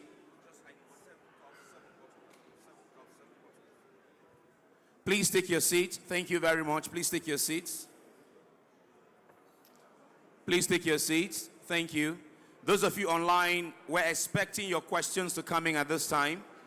We thank you. Can we just take our seats and just momentarily suspend the networking? We will continue later. What is left is very short. What is left is very, very short. What is left is very, very short. What is left is very, very short. So please take your seats. Please take your seats. Thank you very much. I'd like to now invite Dr. Amba Ndoma Egba. Dr. Amba Ndoma Egba, please join us on the podium. Dr. Amba? Can we put the hands together as Dr. Amba makes his way to... Let's give him a round, please, some encouraging round of applause. Thank you very much. Ahmad Abdullahi, you are back here. Alhaji, where are you? Please, you are back on stage. Thank you. Let's give him a round of applause. Let's appreciate, their efforts in putting this together. Umar Hassan, please, as they come, give them a warm applause, please. Give them a warm applause. Thank you very much. Give them a warm applause. Thank you very much. Olufumilayo Adesoya, you're back on stage. Give them a warm applause as they make their way to the stage. Give them a warm applause. Thank you very much. Give them a warm applause. Thank you, thank you, thank you. Nwaha Queen is also here with us. Just give them a warm applause. Give them a warm applause as they make their way here. Umara Mustafa is also here. Umara, where are you? You can go this way. I want EC here. I want EC in the middle. Yeah, you can stay there. I want EC here. Yeah, someone's coming. It's coming there.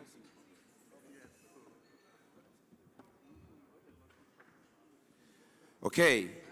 Moderating the panel. Now, all of them are members of staff of the Nigerian Upstream Petroleum Regulatory Commission. And moderating the panel is the Executive Commissioner, Economic Regulation and Strategic Planning.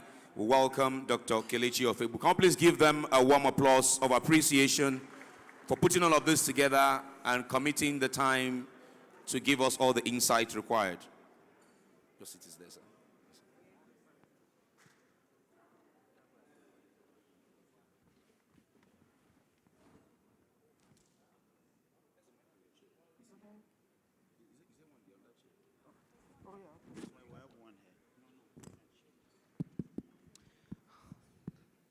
Good afternoon, ladies and gentlemen.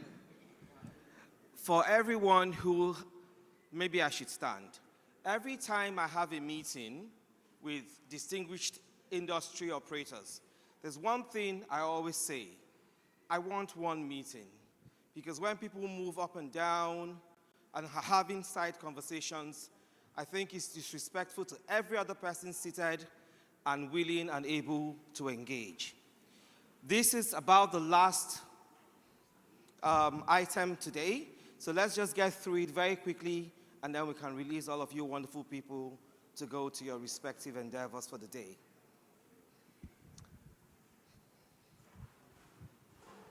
Side meeting, please, side meeting.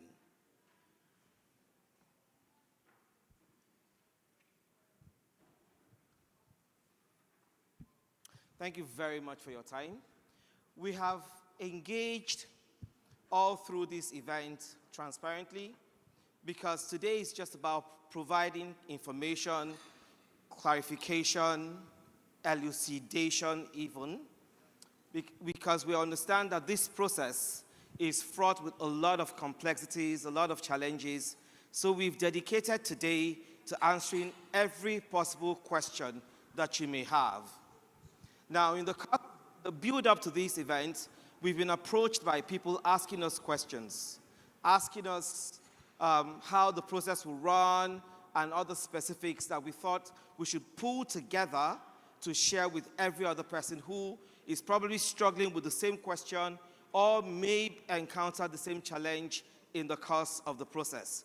So this is about the last session before I call on my colleague, the Commission Secretary and Legal Advisor, to come and close up. But in this session, we want to, first of all, tell you what those questions are. We have frequently asked questions, and we have answers. This panel behind me would attempt to provide answers, to provide greater clarity. After that, every question that you have, everyone that has any question that has not yet been answered, whether you're online or you're here in the room, we will endeavor to give you the time of day for you to ask and get clarification. So without further ado, it's going to play this way. I'm going to call, I have different questions here, and I'm going to call on different colleagues on the panel to answer those questions.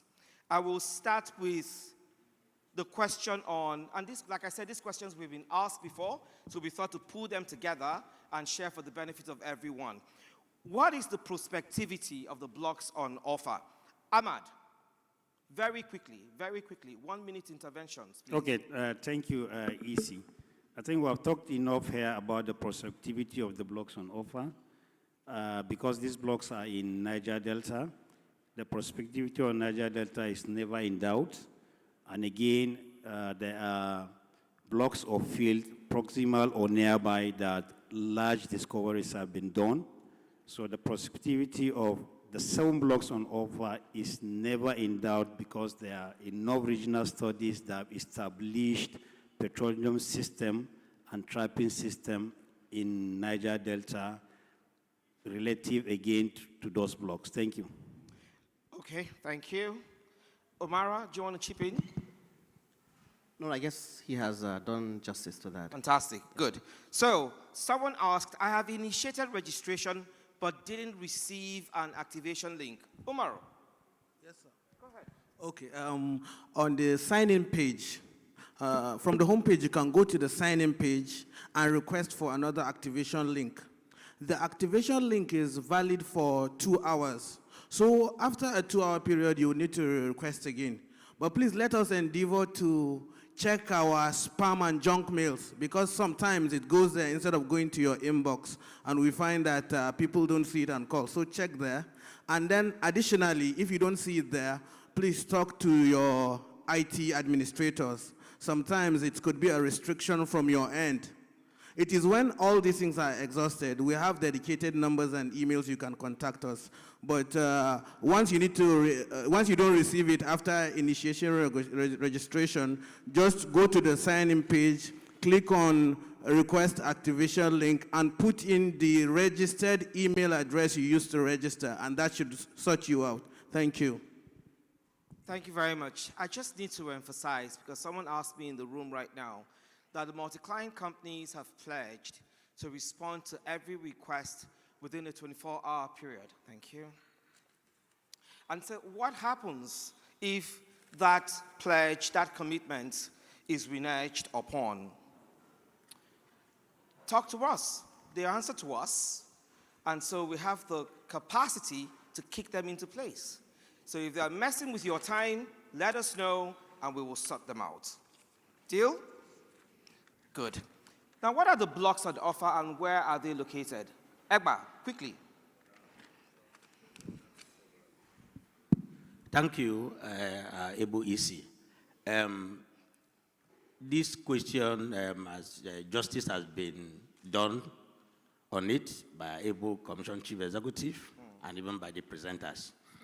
But to further emphasize on this so that we give clarity on where the blocks are offered, these blocks are located in the deep offshore, of Nigeria, at water depth of between 1,000 meters to 3,000 meters. Okay.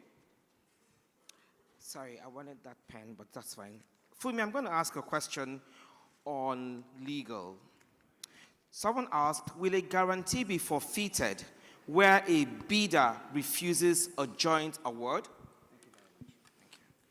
Thank you, sir. First, I'd like to say that the Commission is not really interested in creating strange bed fellows, and the freedom of association is guaranteed under the Constitution. So where a bidder does not want to partner with a joint awardee, they are free to decline the offer, and they will not be penalized in any way. So yes, we will return the bid guarantee. Thank you very much. What's the procedure for acquiring available data on the blocks? Umara, please. Yes, sir. Okay, thank you, sir. With respect to data availability, all the data are domiciled with the multi-client PGS, TGS, Petra Data, and NDR.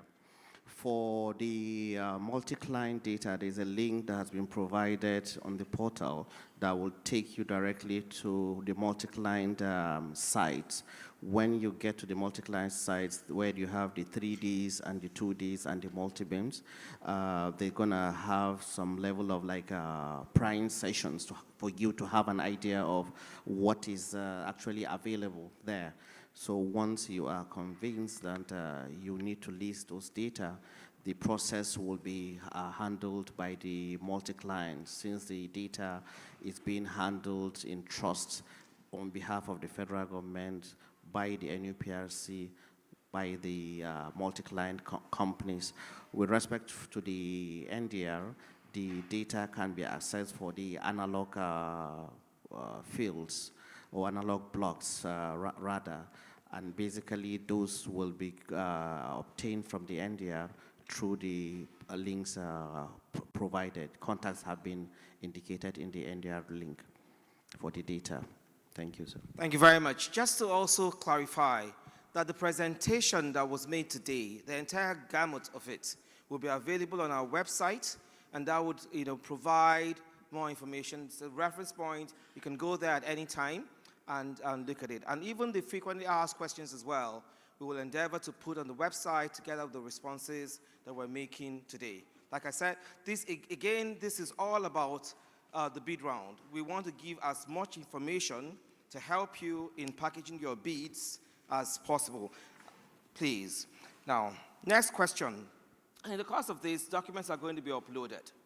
So someone has asked, what is the maximum size of document that can be uploaded, and what are the document types as well? Umar, please respond. Okay. The maximum uploadable data size is 8 megabytes. So in a situation whereby your document is seen to be larger than that, you could compress If you compress and it's still above 8 megabyte, then you could break the document and upload it in multiples of 8 MB. Thank you. Thank you. So the process involved, I know that has been clarified, but you want to spend another, say, 1 minute on clarifying process again, because the question has come up. Egba, go ahead. Thank you, EC. The process is involved in this bid round as follows. First is the announcement that has been made by our able and respected Commission Chief Executive, Engineer Benga Komolafe, Fellow Nigerian Society of Engineers, on the 21st of December 2022. That was a Wednesday. This was followed by launching of the bid portal that was done on the 3rd of January 2023. After that is the registration. That registration commenced on that day that the bid portal was launched, that the 3rd of January. And as we speak, it's still ongoing.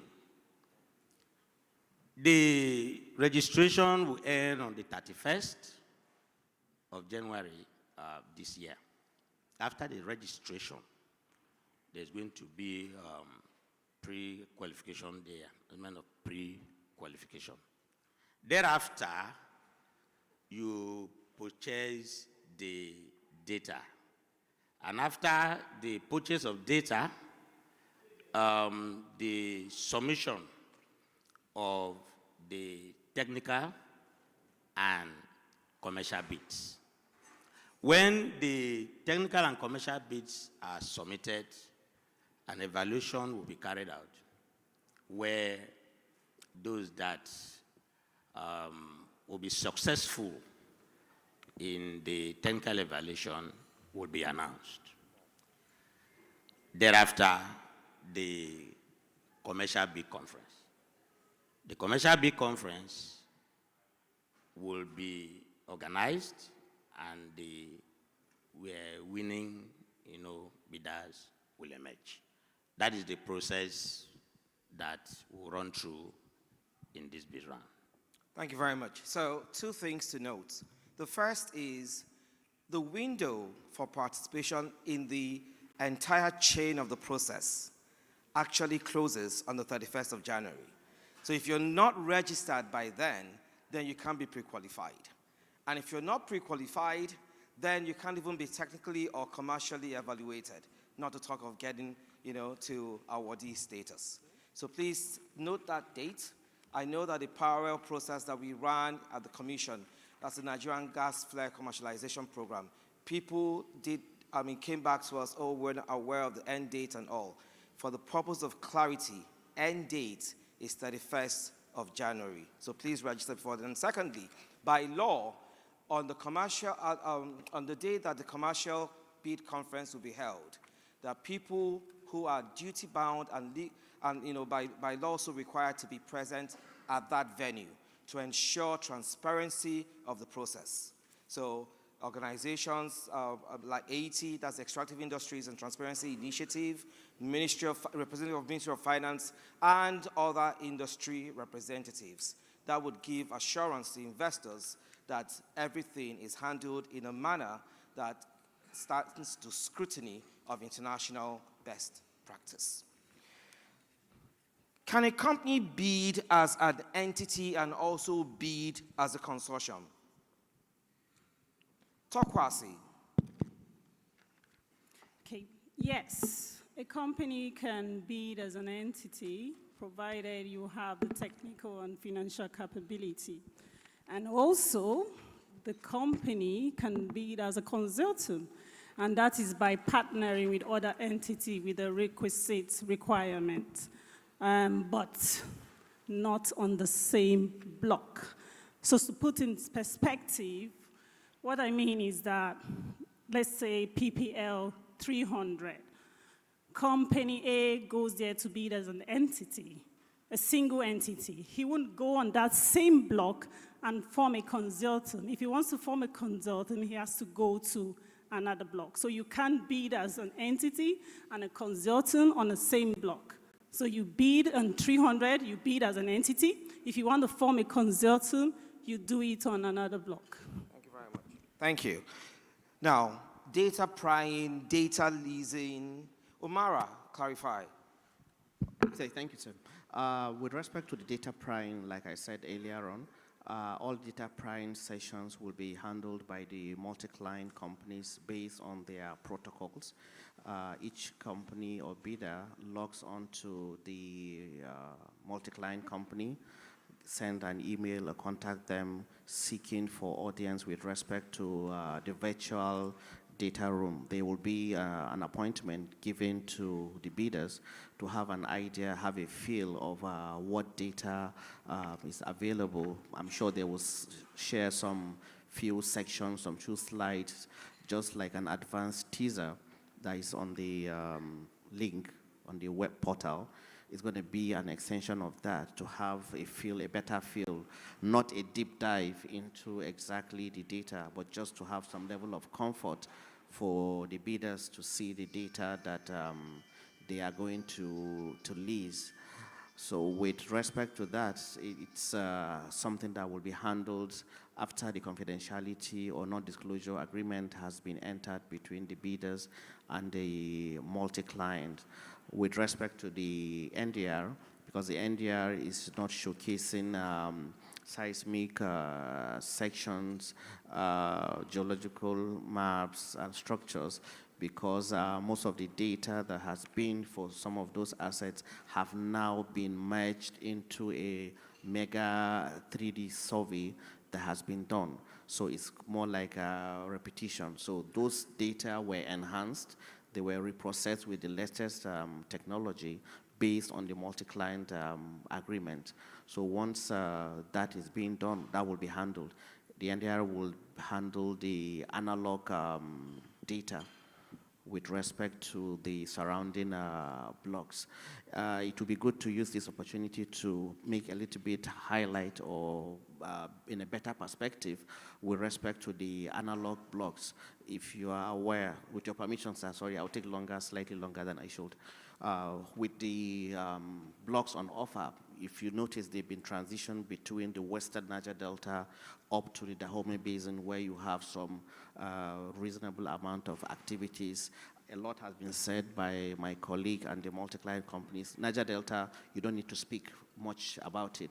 So in as much as you want to acquire multi-client data for those ones, the analog will just serve for you to have a better understanding of the geological settings of the surrounding, have a better understanding of some of the reservoir properties, and for development concept to have an idea of what kind of development is actually obtainable in some of those areas, because most of the terrains are in the same depot belt.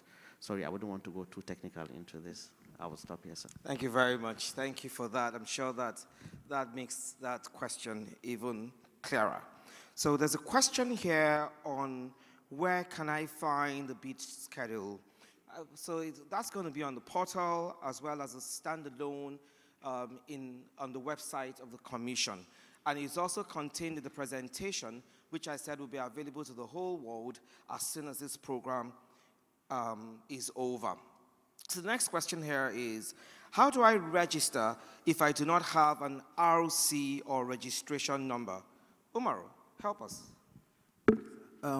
Much has been said on this, but I will elaborate further. So if you are a foreign company and you want to initiate registration, you must have registered somewhere. So what you could do is you could put your registration number of that country and put the country name in bracket. That would enable you to continue with the registration process up till the final stage when you would be required to incorporate a country with the company within the country. So in the registration initiation, you can use your parent country registration and put the country name in bracket. Thank you. Thank you very much. So there's no this is in keeping with our commitment that at this stage of the process, everybody from everywhere can participate. It's only when you have metamorphosed into an awardee that you're required to incorporate locally in line with local law. Right, so people are already asking themselves, so can I bid? Am I qualified to bid? Do I have what it takes to participate in this process? What should an applicant consider then before deciding to participate? Egba. Thank you, sir. Before deciding to participate, an applicant should consider the technical capability in deep offshore operations and the ability to fund deep offshore projects. And the technical capability has to do with the experience in deep offshore operations. From the guidelines that have been set, you need a minimum of 5 years deep offshore experience. Even as a single company, even as a consortium, for you to be an operator, you must have experience in the deep water. However, if it's a new company, the promoters or the directors or management staff of those majority, or most of them, should have experience in the deep water. If a new company that is registered and has a foreign, maybe partner, we must have an agreement in that regard that suggests or verifiable evidence that that partner has deep offshore experience. For funding, we will need an annual turnover of the company of $200 million, or market capitalization of less than $2 billion. All these provisions are clearly spelled out in the guidelines that have been, as we speak, in the portal. Thank you very much. Okay, and there's a question here on the maximum number of blocks. I'm coming to you, Fumi, by the way, that an applicant can bid for. Is there a restriction on number? There are no restrictions. Sorry, they need to hear you, that mic. Say that again. I said there are no restrictions, and like Queen has said, the only exception is if you bid in the same bidder bids in the same block, several blocks. No, sorry. Omara, I'm coming back to you. There are two questions here. By the way, just to again emphasize, because the last response I was given by Egba about the different scenarios concerning eligibility to participate. So if you're a new company, then demonstrate this. If you're a new company, maybe your promoters would also have expertise, or your parent company. This is just a way of balancing participation, and the Commission's intent, of course, by extension, the federal government's intent to make it an accessible process to all. So no one is being excluded so long as you meet the criteria. And the criteria are straightforward. If you don't have it yourself, your partner should have it. If your partner doesn't have it, your parent company should have it. Your promoters should demonstrate the sort of expertise. Someone in the room walked up to me now and said that he read the guidelines and he's satisfied that his words, charlatans, will not participate, and that will professionalize the upstream sector, the deep offshore sector. And I'm like, well, I don't know the meaning of charlatans, but this is supposed to make it easy for people who are qualified, who are both willing and able to participate, to actually do so. If we have already licensed suitable data over blocks of interest, must we license these data also? If we already have a licensing agreement with one of the vendors for these data, will this be accepted as evidence of licensing? Ahmad will take that before I come to Umara, please. Okay, thank you, Dr. Kelechi. I think I've said it earlier, right?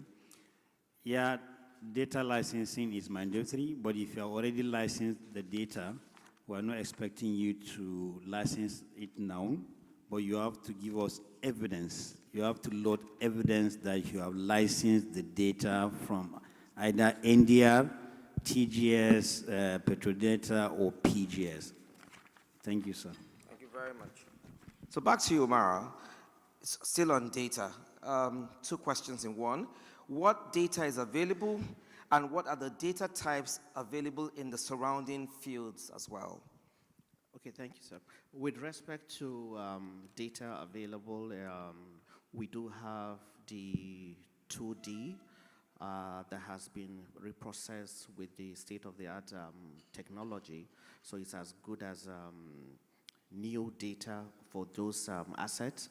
This same data is being complemented by the multi-beam, which were core plugs that have been acquired over a regional scale of about 65 blocks or so. I know about 260 core samples have been acquired to have a broad regional representation of the terrain. Then with additionally, there's 3D mega survey that have merged the entire data, especially for the Niger Delta, whereas we have the streamers that have been acquired over the entire offshore, deep offshore basins. Additionally, again, with respect to the surrounding blocks, that's the analogs, we do have a lot of well data that have been acquired over reasonable areas in the Niger Delta, especially because the deep offshore where you have all the bongas, the bosses, the aparos, and co, there are a lot of quite good data and representation that have been developed and acquired over time. So the Niger Delta, or the deep offshore, to be precise, has some reasonable set of data. We have a lot of well logs, we have end of well reports in some cases. We do have well test data that have been done. Then there are a couple of them towards the Dahomey Basin where you have the Ajays and the Ogos that have been a discovery.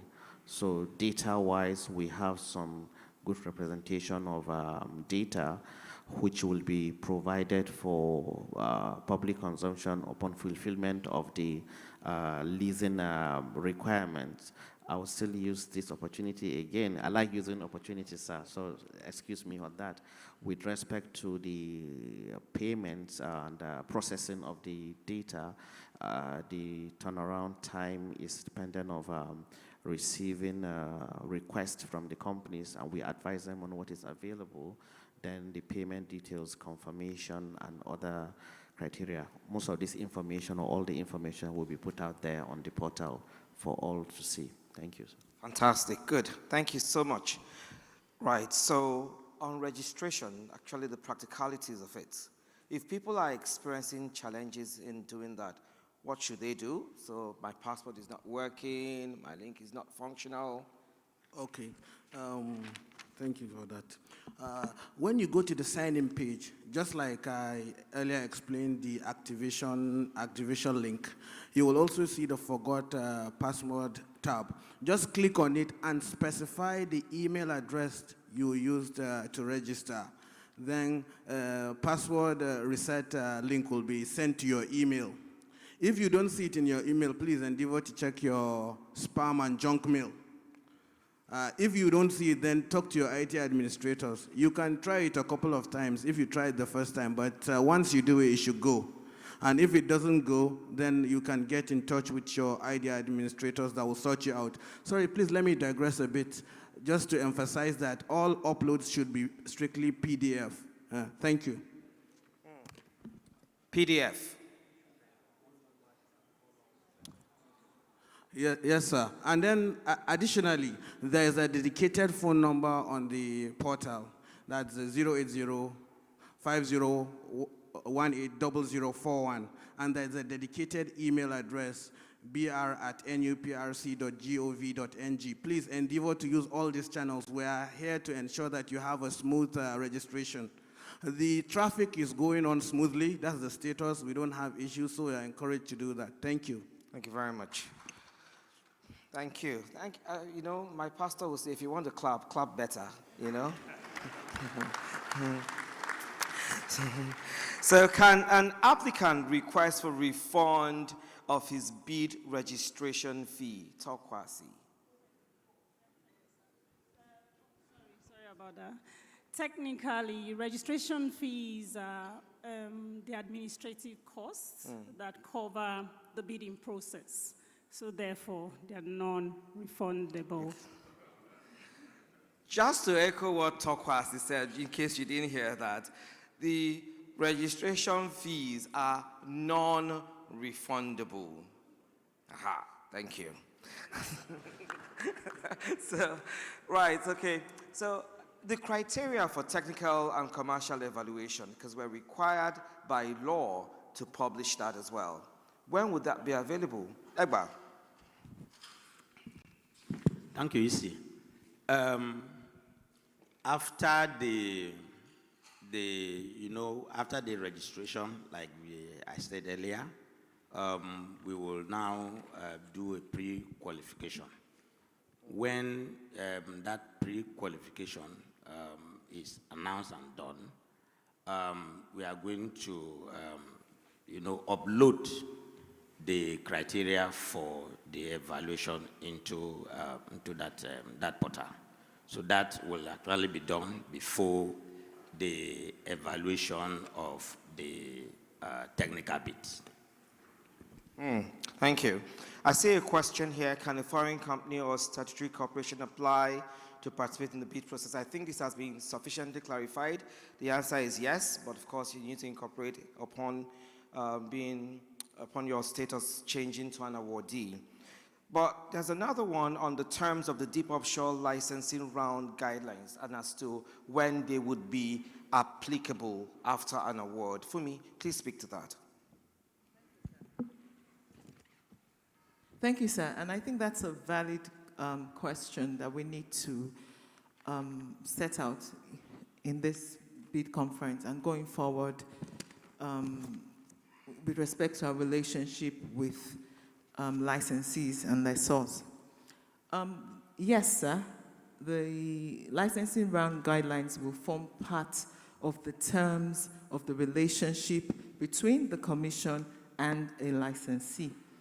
This is because, one, the terms, the content, the obligations, the representations in the licensing round, in the bid provided by the applicants forms the basis of the grants and the contract. First, the representations under the information provided are continuous. So that means that they are not only applicable at the time of the bid, they are applicable throughout the term of the license. So at every point, you are required to still maintain those representations. Second, the obligations contained in the model concession contracts are gleaned from the bid. So for example, the work performance and all those things are gleaned from the bid. So we cannot dissociate it from the process. Fantastic, thank you. So somebody has just asked about beneficial ownership. You know that by law, we are required as, in line with transparency obligations, to state who the beneficial owners of these assets, whoever wins, would be. So, Tokwasi, you want to speak a bit about that? Yes. So, as you rightly said, the obligation is for all license and leaseholders to disclose their beneficial owners. And due to that, the Commission has issued a directive to all companies to comply. And the form for the beneficial ownership is on our website. So when you go there, you fill the form and you upload it back to the email address provided on the website. So it's an obligation. The directive has been given, and we ensure that all companies comply. So this directive is not just a directive of the Commission, just to clarify. It's a matter of law as well, required by the Petroleum Industry Act. And it's not just in respect of the people who will be successful as far as this bid round is concerned, but also to existing industry operators. So those of you here who are existing, who have not yet complied with this legal requirement, please note that the Commission, your Commission, is waiting. We don't want to have to remind you again. For me, the merits of the applicants, must this state the object of the company as an E&P company? No, sir. And I would like to digress a bit on this question. The lawyers here and those of us that are quite familiar with CAMA, we know that the Company and Allied Matters Act is the mandatory law governing the incorporation, administration, or operation of companies in Nigeria. Under the CAMA 1990, which has been repealed by CAMA 2020, under that law, a company could only carry out activities as listed in its objects. But in the new CAMA, Section 35, I believe, has kind of turned this around. So now you can participate in any activity as long as it is not restricted by your object. And because CAMA is the specific law on the administration of companies, we can't actually add more or do anything different in that regard. So it's not required. Fantastic. So, I mean, it could even suffice for you to say the objects of this company shall be in accordance with law, period. That's it. I mean, absolutely fantastic. Thank you. I will come very briefly to you, Omara. Yeah, I have a last question for you. Will the successful bidders have access to more analog data if required? Very quickly. Yes, the answer is yes, subject to the fulfillment of the data leasing requirements of the NDR. But will be good for us before we leave this stage to set one record straight, because we have kept on mentioning here, so the purpose of transparency and clarity's sake, sourcing data from the NDR with respect to this process is entirely at the discretion of the bidders. It is an optional act in this particular process, because you don't expect, like the IOCs that have vast knowledge, we must say that they have to obtain or lease data from the NDR. If you remember part of the presentation, we kept on reiterating the fact that companies have to provide evidence of leasing data. So let's not walk away here with the notion that you must buy or lease data from the NDR for the analog fields. It is completely optional at your discretion if you so wish to, since the main objective of analog is just for you to establish geological settings that I said earlier, reservoir and development concept. So for the winners, certainly if there is need for us to help them with sourcing data for the analogs, we will check what they need. You have to make a formal request as usual. We advise you on the data availability. You have to state to us exactly what you're looking at, the asset, the data types, then the objective of what you want to achieve or what you want to do with the data. Certainly, we'll highlight all the data leasing requirements to you. So certainly, we will work with you and ensure that you come up with the development of those assets as soon as possible. And that's the mandate of the NUPRC. Good. So, but of course, if they do that, even though it's not mandatory, if they see the need to come back to us, do they have to pay for it? Certainly. Fantastic. Certainly. Aha. Unless... Just in case you missed that. Yes. Yes. So we need, that's why I said there are a lot of data leasing requirements. There's already a regulation, the NDR regulation, that the PIA has upheld. So certainly there are laws surrounding those data leasing requirements. But let's not forget, without the hydrocarbon coming to the surface, it's of no value to us.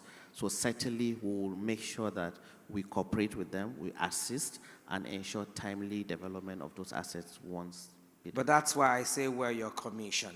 We're not just people whose attitude and aptitude enables industry to move forward, but we're duty bound. The CCE always reminds us, especially his top management, that by law, we are business enablers. The law says we need to promote investment, and that can only happen and the end game. So all what we're doing is a means to an end, not an end in itself. The end thereof being the investment, the production that then leads to shared prosperity of you and I and our successor generation. So thank you for that clarification as well. Now, a question for Tokwasi. Let me bring that to you. What do we mean by a newly incorporated company? I would think that that would be pretty straightforward, but please answer. Thank you, sir. So it's a company incorporated within 6 months of your application, or a company that has been for a long time but has not shown track record of activities. However, the shareholders of those companies must see the technical competence. So if you're in that category where you're supposed to upload your tax clearance, because we usually put 3 years tax clearance. So in that extent, you put your new tax returns, because for companies who are new, the FRS, when it's issuing them tax clearance certificate, is a new return that is given to new companies. So in that instance, where you ask for 3 years tax clearance, you upload your new return tax certificate. Fantastic. So in effect, even if a company is 20 years old, for all intents and purposes, it could still be considered as a new company if there's no activity. But of course, as far as the the TCC is concerned, the tax certificate is concerned, you have to have 3 years, and if you don't have the 3 years, nil suffices as issued by FRS, correct?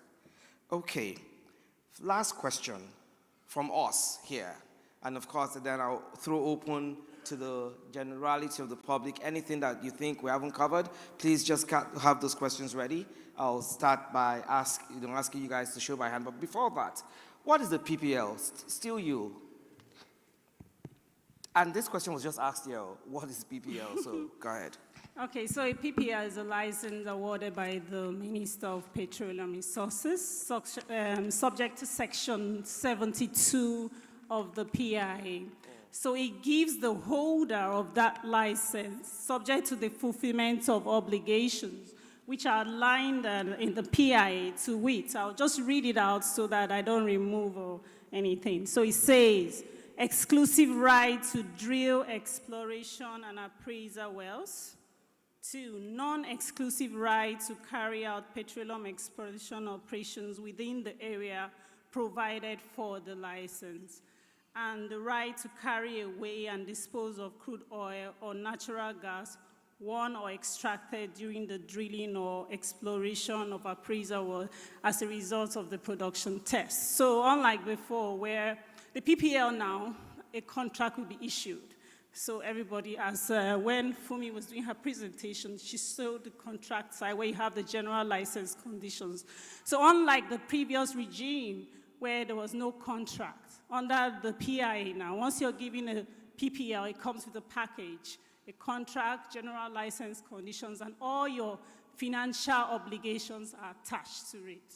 Fantastic, thank you. Fumi, I just saw that I may have skipped a question on a potential conflict between the confidentiality agreement and, which is Schedule D, and paragraph 14.3 of the licensing guidelines. So think about that while I further clarify, because in this room I was asked, what's the PPL? Why is it called PPL? And what's the difference in the PPL now and the former OPL? Well, Petroleum is a difference as well. P and O. All prospecting license was under the former regime and actually still subsists under the Petroleum Act, which has been saved by the PIA. But the reason why it's now P is to ensure that it's not just oil, but also gas that's encapsulated in the offering that we're bringing to the market. For me. Yes. It's actually not a conflict. What the guidelines is specifically saying is that an applicant or a bidder is not allowed to share information with unapproved representatives or members of its group, as described in the guidelines. But we also have an obligation to sign a confidentiality agreement. Now, under your confidentiality agreement, you're allowed to disclose information to persons we called permitted persons. So it could be your advisor, it could be your partner, it could be anybody that you should give access to this information. So what we're trying to guide against is, if for some reason you haven't signed the confidentiality agreement, you are still bound by a confidentiality obligation by the guidelines. So it's just to cure any gap. Absolutely. Fantastic. Thank you. So the floor is yours. Richmond, do we have a protocol for gathering the questions from people who are online? Yes, I'm going to push them to you now. Okay. Please come. But no, I don't have my phone here. It's there, but okay. But is there any question from anyone in the room before I go to our participants? Please, Richmond, help me. Thank you very much.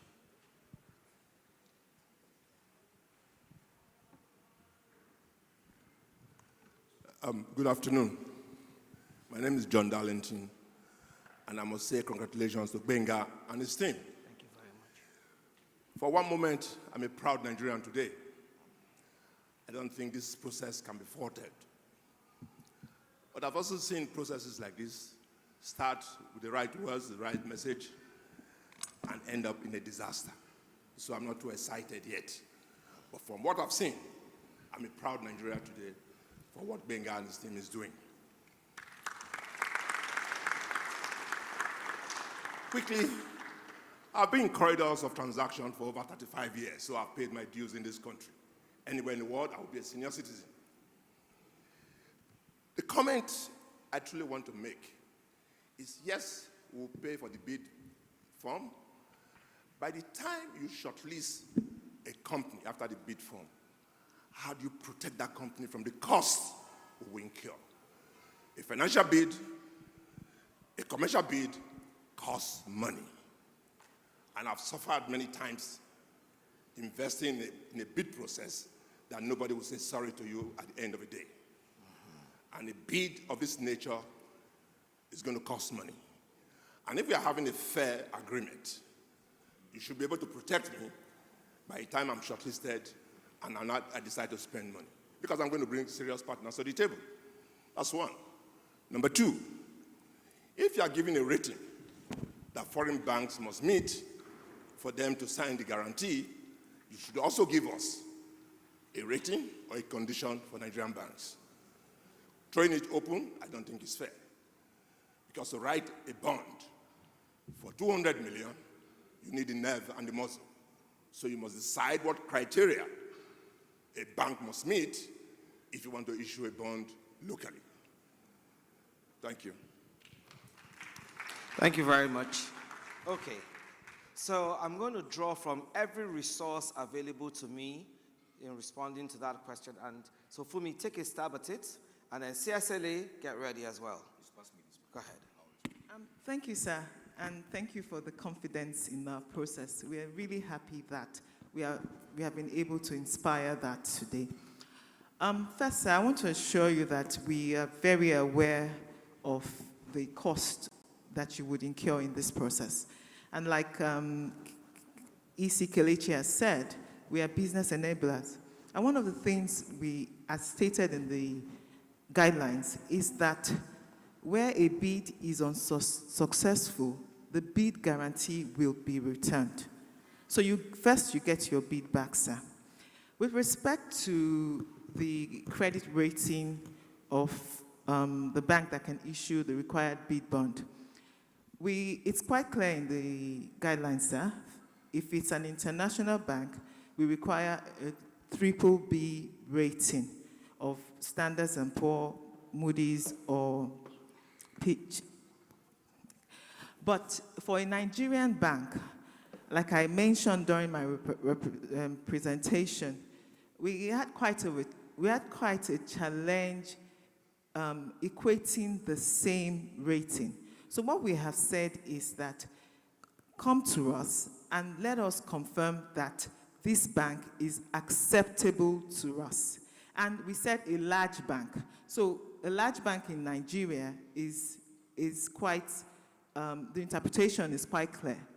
So we would not, we have also mentioned, we are also very concerned about local content. So we also want our banks to participate in this process. So we are not going to ignore a guarantee because it's from a Nigerian bank. Okay, so LA. Please hold on, sir. Oh, yeah. Okay, so LA will speak to that. Please, you have a mic. Please, go ahead. Thank you very much. Even before you spoke, sir, my colleague, the EC for DMP, had commented that we needed to do something. So we take your point on board, and we will go sit down and publish criteria so we can remove the discretion and give you some clarity.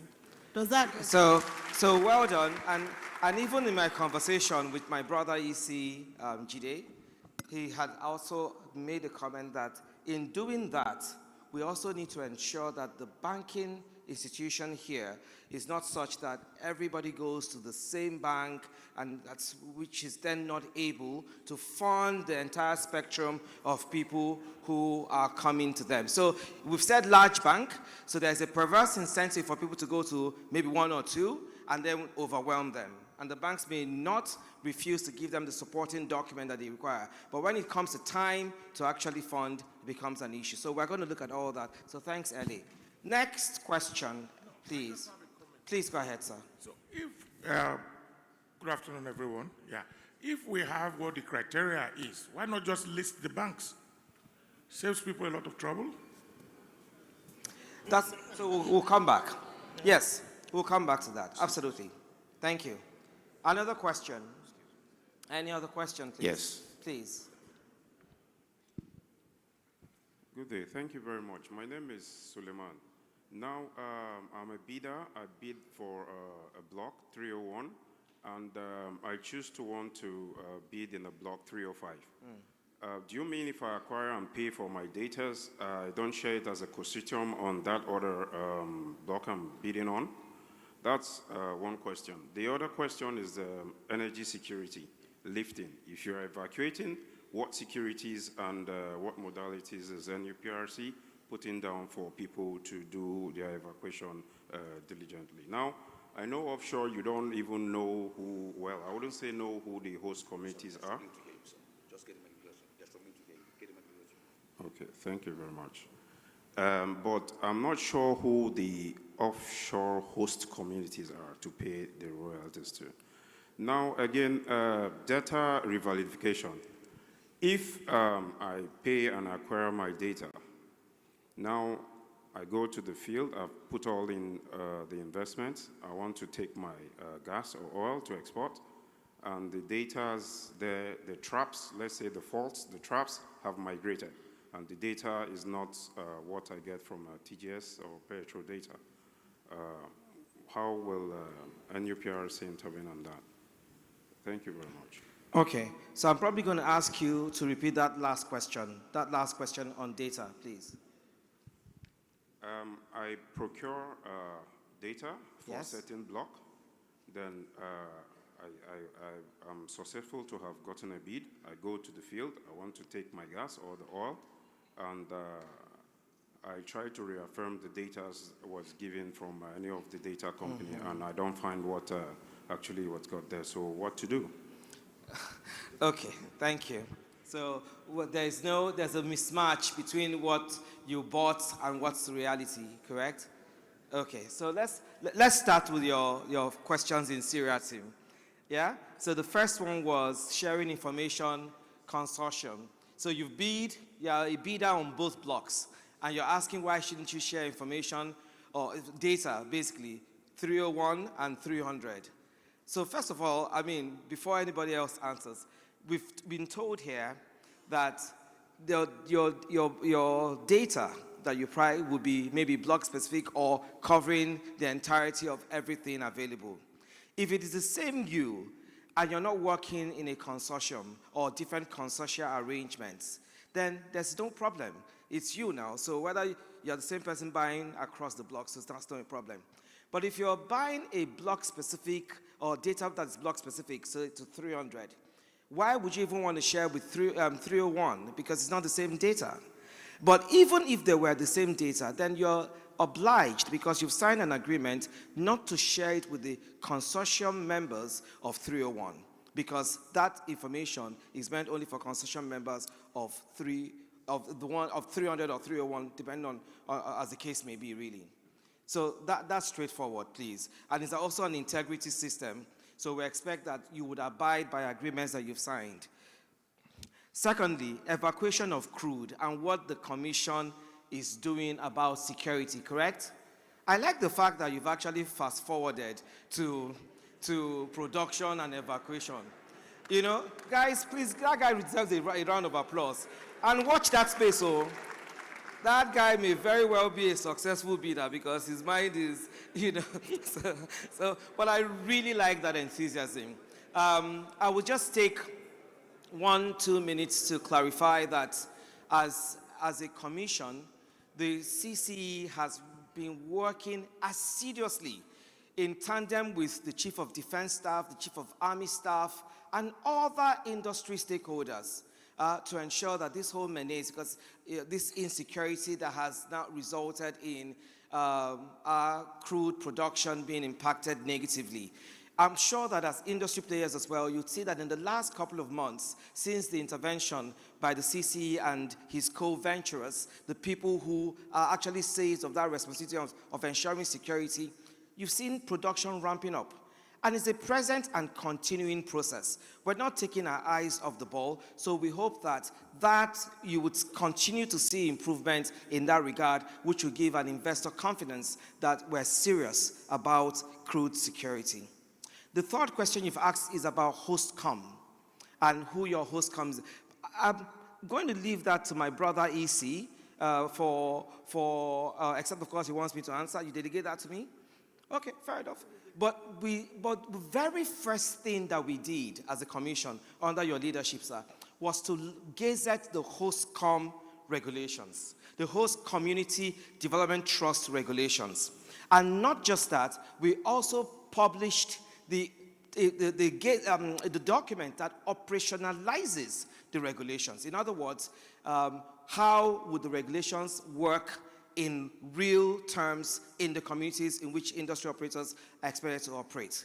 In addition to that, we worked with the National Boundary Commission of course in line with the PIA, to designate which are the communities, littoral communities in accordance with law. So there's a science to it.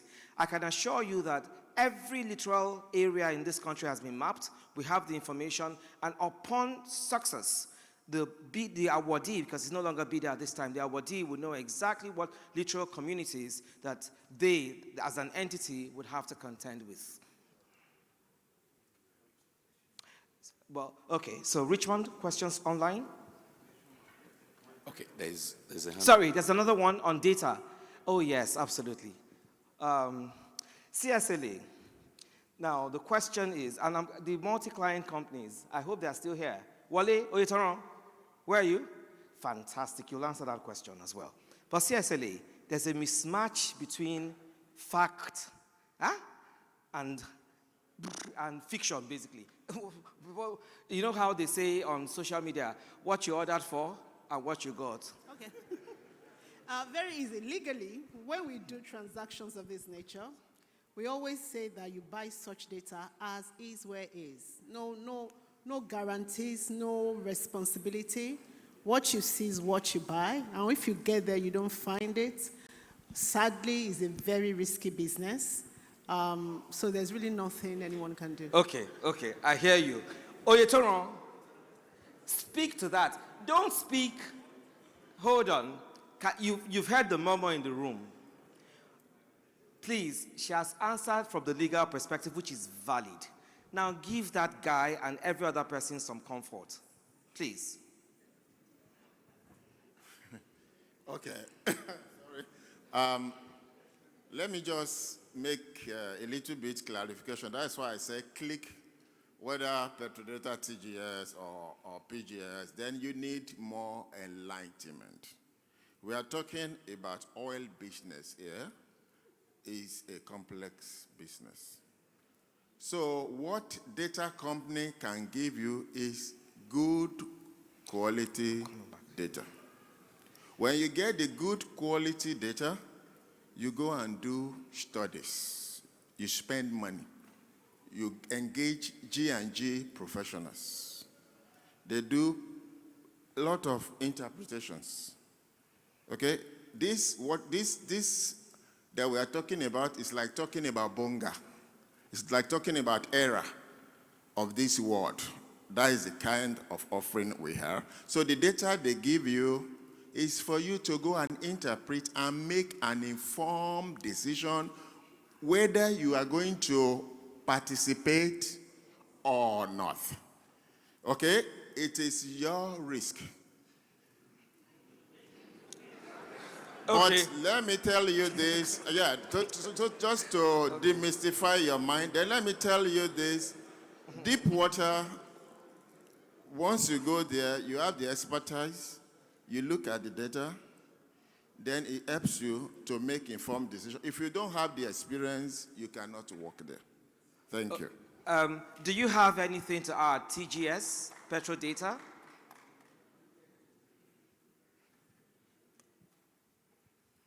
Yeah, I will just say that geology doesn't change over time, certainly not in a short period of time. So,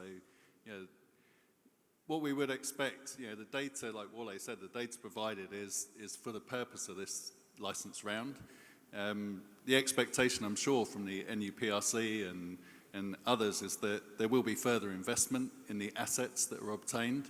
So there'll be further studies, but also further acquisitions made using more modern techniques, more modern seismic, to not only to bring more modern techniques and seismic to the table, but to add that as a toolbox to your evaluation that you would have on those blocks overall. Let me just again say this. The Commission was very, very deliberate in partnering with the multi-client companies because we wanted people who have a skin in the game and who have a long-standing reputation to uphold. So you heard one say, oh, we've been here 30 years. You heard another one say, we've been here this number of years as well. That partnership will endure. So beyond this bid round, these people are a going concern, and they want to be here over the longer period of time, 20 more years, 100 more years, whatever. So it is in their vested interest to ensure that what they are bringing out to the buying public conforms with the expectations of the buying public. I'll leave it at that. Questions, please. Let me, maybe we'll do two more in the room and then I'll go online. We'll do one more do one online if you don't mind. Online. Yes. Let them not feel like we're not, Okay, this question says, please clarify the mode of determination of the signature bonus for the block. This is being asked in view of the observation at the last concluded marginal field bid round. It seems the values were arbitrarily applied by the Commission. Okay. CSLA, you want to take the question on signature bonus, please? Okay, signature bonus-wise, I think the CC, everybody has mentioned, the EC of Ekwe Manigbe mentioned it. This is not the marginal field bid round. This is offshore bid round. This is not the DPR with all respect. This is the NUPRC. You will bid. We will qualify you based on your bid. We will not impose a bid on you. We won't impose a signature bonus on you. We may have a reserve prize. We may have a reserve signature bonus. And when your bid doesn't match ours, we then reserve the right to say we haven't gotten what we expected, we are not going ahead. So we will not, otherwise we would not impose a signature bonus on you. And I believe, Isi, would you want to add to that? Okay, not that much really, because she's quite clear on that. I mean, you take all the indices, everything we've presented to you here, data, all assurances and everything else that has been put in place for you to, comfortably and confidently put up a bid. So you just go there, put your bid as you think everything put together allows you to. And then, as she said, we would now evaluate. We must have some kind of reserve pricing, and that wouldn't normally be public. So we sort that out. And then if you make it through, then you make it through. There must be a degree of risk that the bidder would have to take, giving all these things. So you take your risks based on what we've given to you. It is, it's not marginal fills, it's blocks. And you are industry captains and industry players. You understand how these things work. So I think that's all that I would add to this now. Thank you. Thank you. So I think important, whoever asked the question, and indeed you distinguished participants, know that there's a science to it. Know that everything, I don't know how many memos of mine my CC has rejected or queried because it says, where is this supported by law?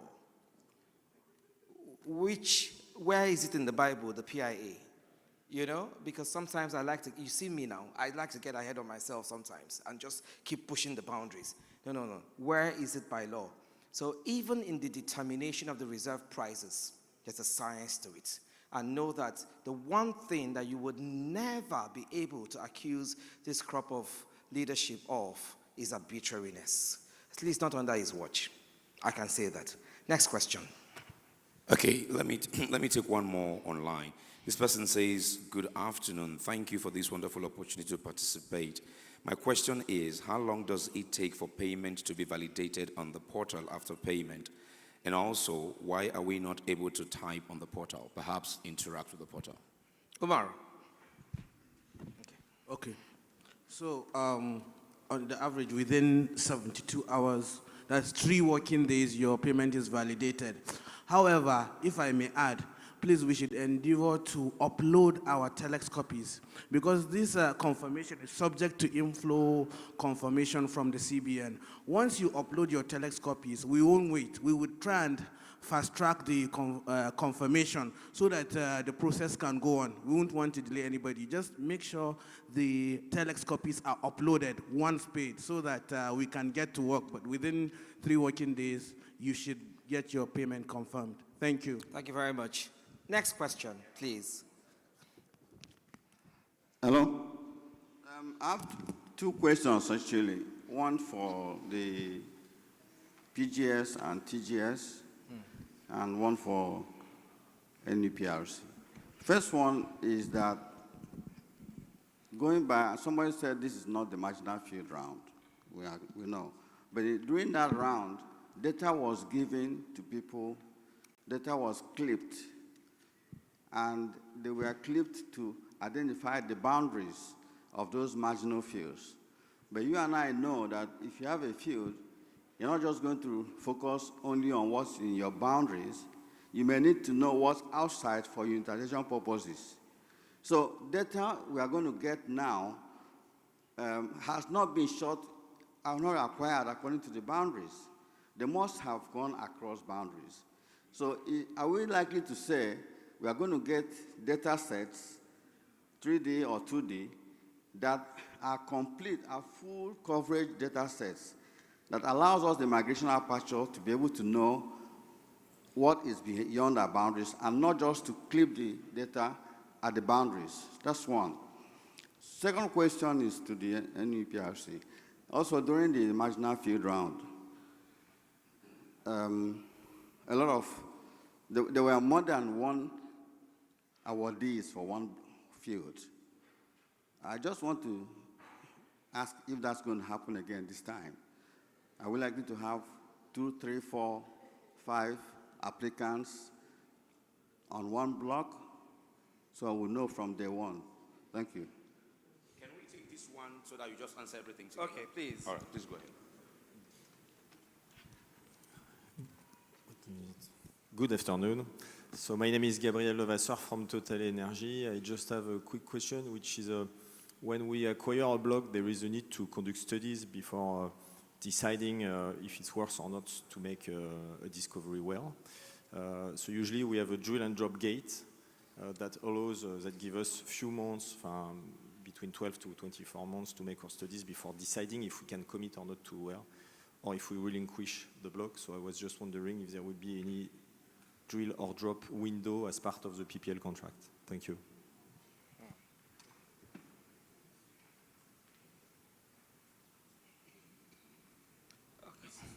Okay, so on the boundaries of the data, before I call on the two multi-client companies to respond, I know that I heard that there are different suites, the different offerings that they have. There's one that's block specific, and there's one that maybe looks across. And I think that they've probably done that from a pricing and needs-based perspective. So, but let me not hold brief for them. Let me start with you this time, please. Yeah, thank you. It's a very good question. The mandatory data purchase is purely for this is for the 2D, the regional 2D. The mandatory purchase is for the block boundary itself only. But what we will do is encourage companies to come and talk to us and to register onto the portal and onto our website to then come and discuss with us your data requirements and data needs. And part of that will probably be a data room, a data show, so that you can view the data up front before you make your purchase. And in that way, you'll be able to observe. You know, you may already have some ideas about the block that you're going to license. So you may know that the potential field will extend maybe beyond that block or further. You know, geology doesn't have any boundaries. That's one of the things. And yes, you're right. The data has been acquired on a more regional basis. With a view for screening those potential opportunities. So yeah, what we do is encourage people to come and talk to us directly, and then we can work it out from there. Do you have anything to add, Mr. Etoron? Do you have anything to add? Very good question from Morgan Jasper. That is the way to go from an experienced interpreter. That's why we have a mega survey. I explained it that it cuts across boundaries. So you have a clearer regional view. We are talking deep water here. So you have to see clearer across the boundary. So we have mega survey data that covers. We have mega survey plus that cover beyond the boundary. We have NTM that cover beyond the boundary. And we have specific tailor-made services to meet your needs. Click the link on the NUPRC portal, get to us, then we can begin to talk. Thank you.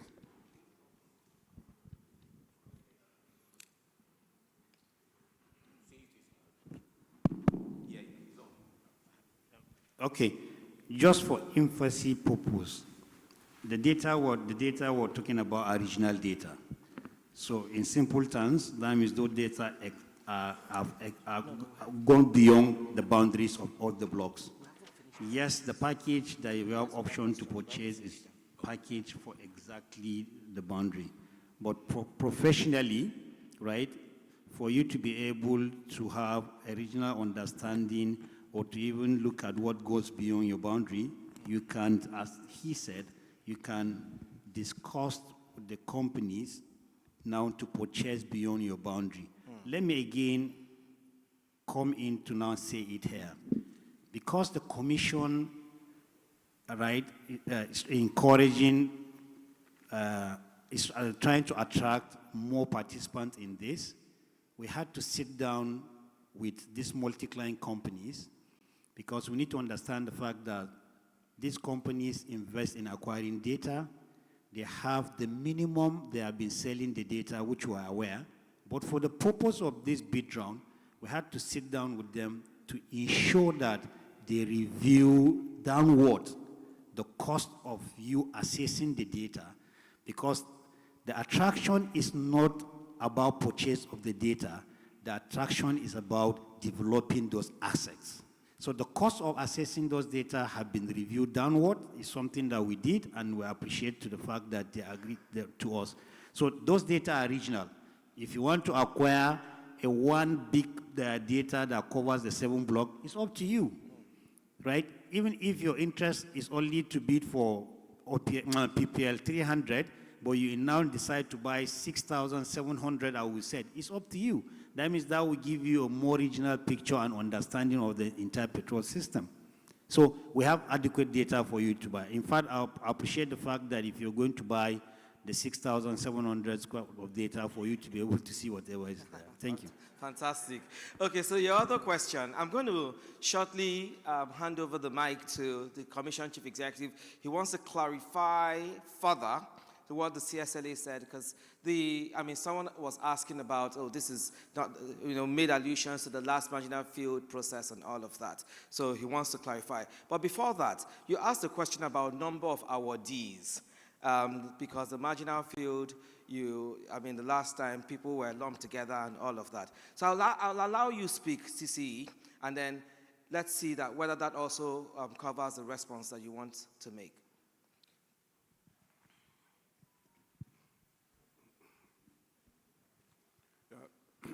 Thank you very much. I think it has become very important for me to take this question and provide clarity on the issue that is comparing the last marginal bid exercise with the ongoing deep offshore bid. So let me just say upfront that there is no comparison between both.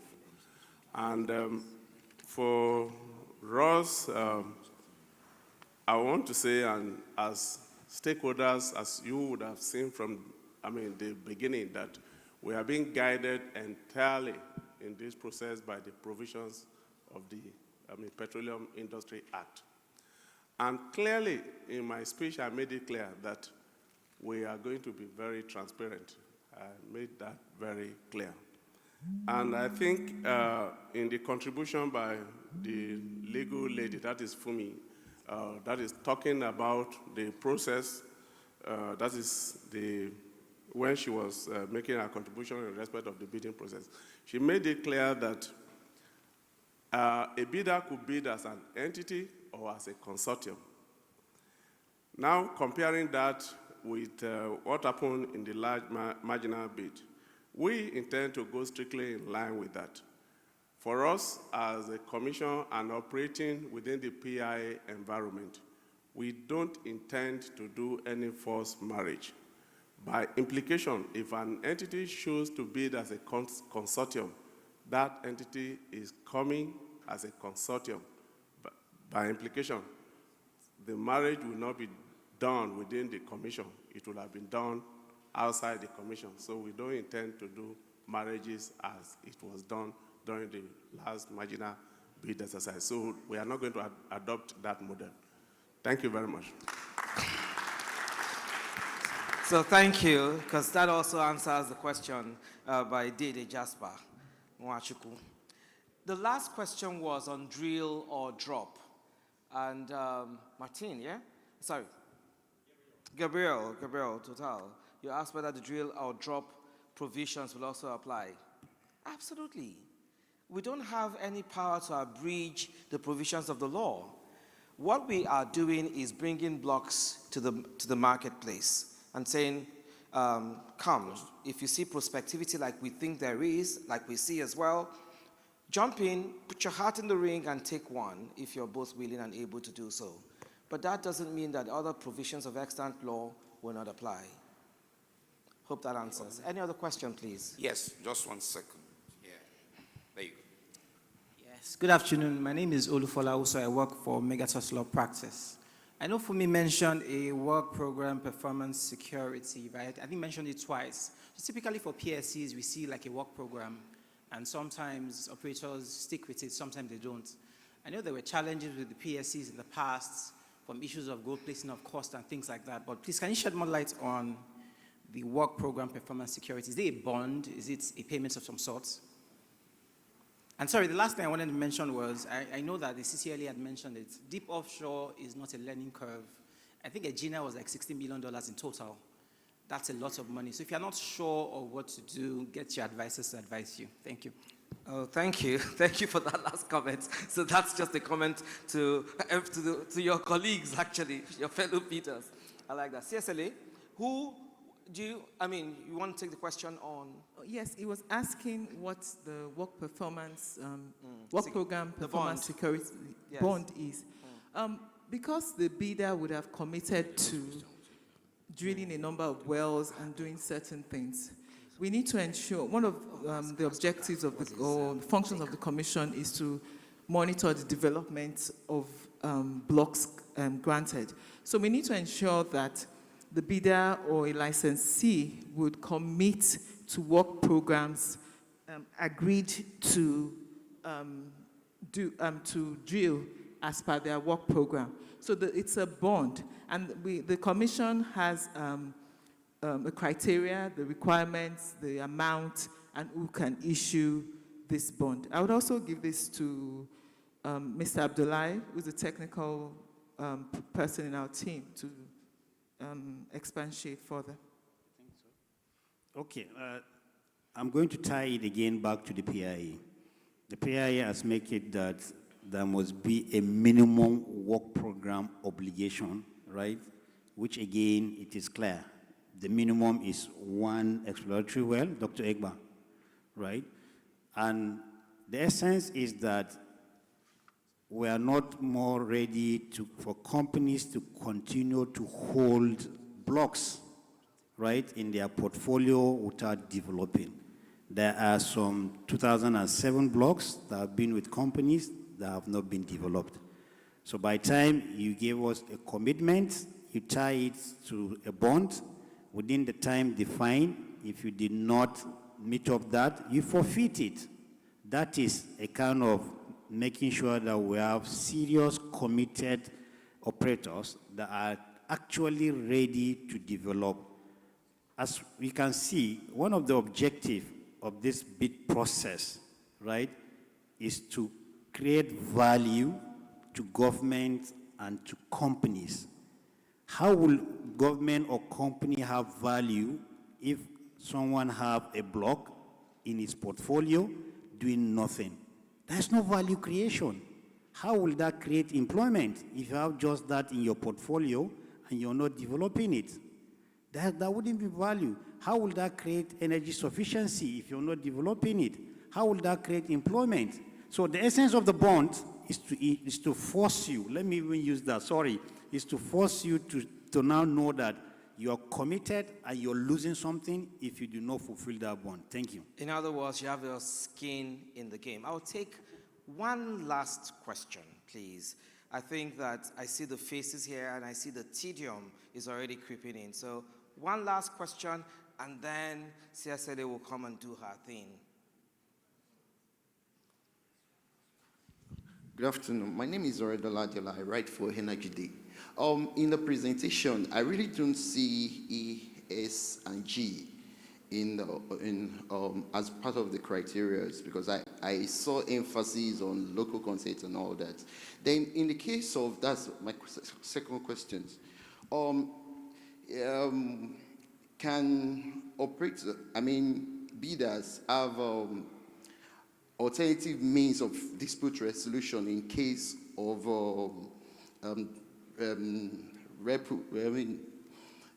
conflicts, yes. Okay. But you haven't even seen the criteria for the technical and commercial evaluation. You haven't.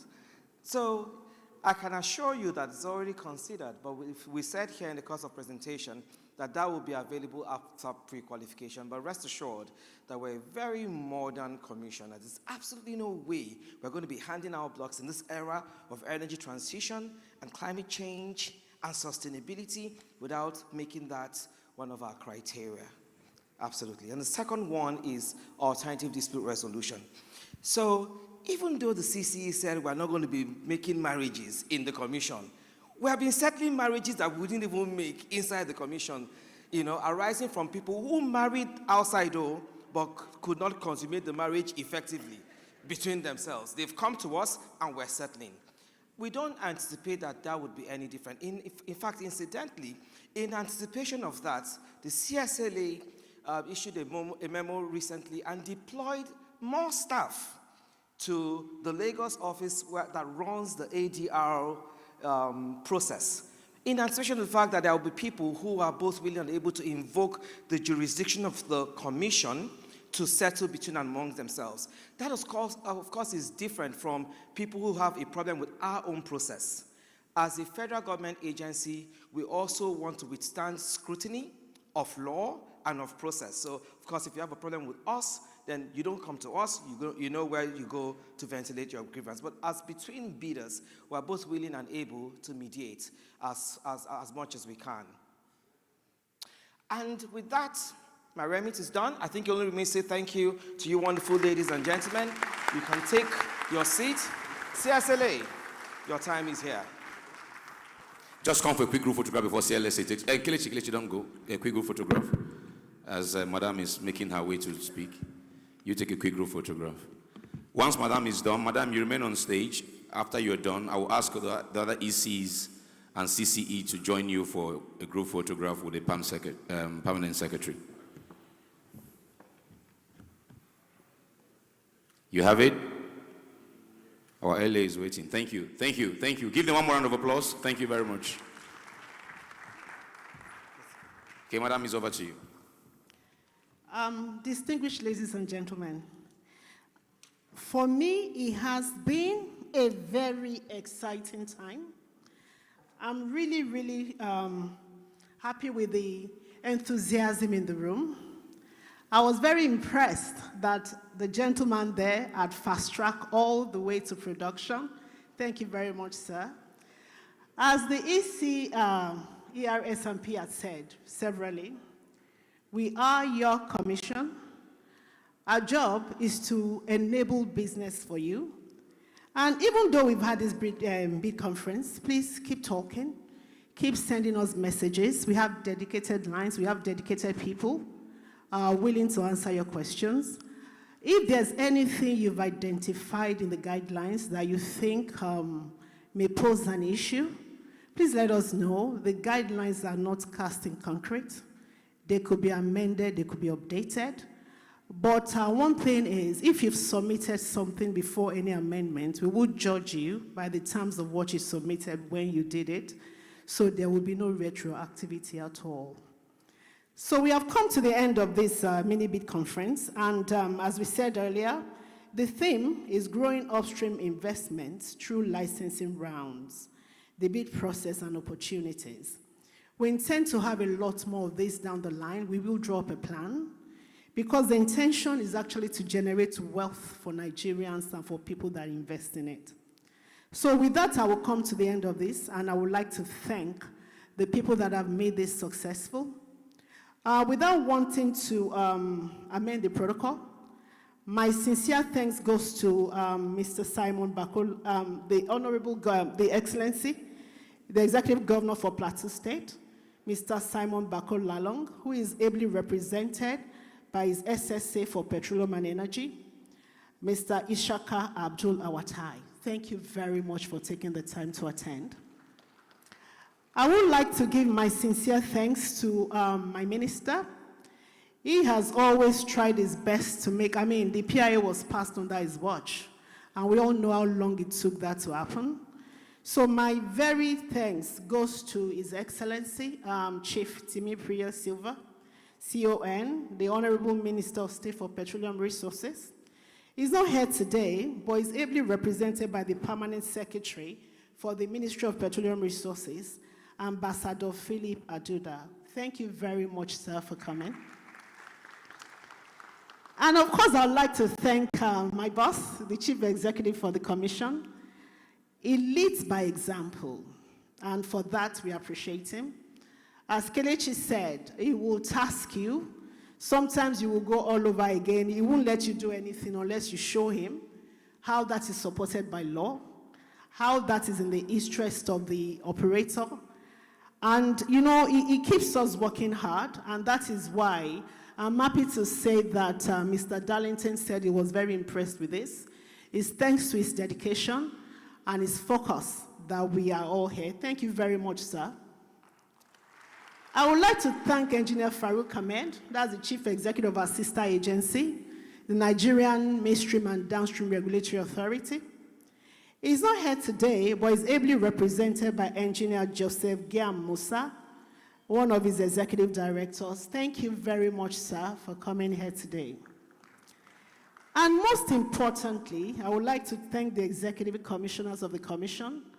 They always take time out of their very, very busy schedule to attend Commission events, even when maybe sometimes it's not directly within their purview. Sincere thanks goes to the EC for Exploration and Acreage Management, Ms. Rose Indong.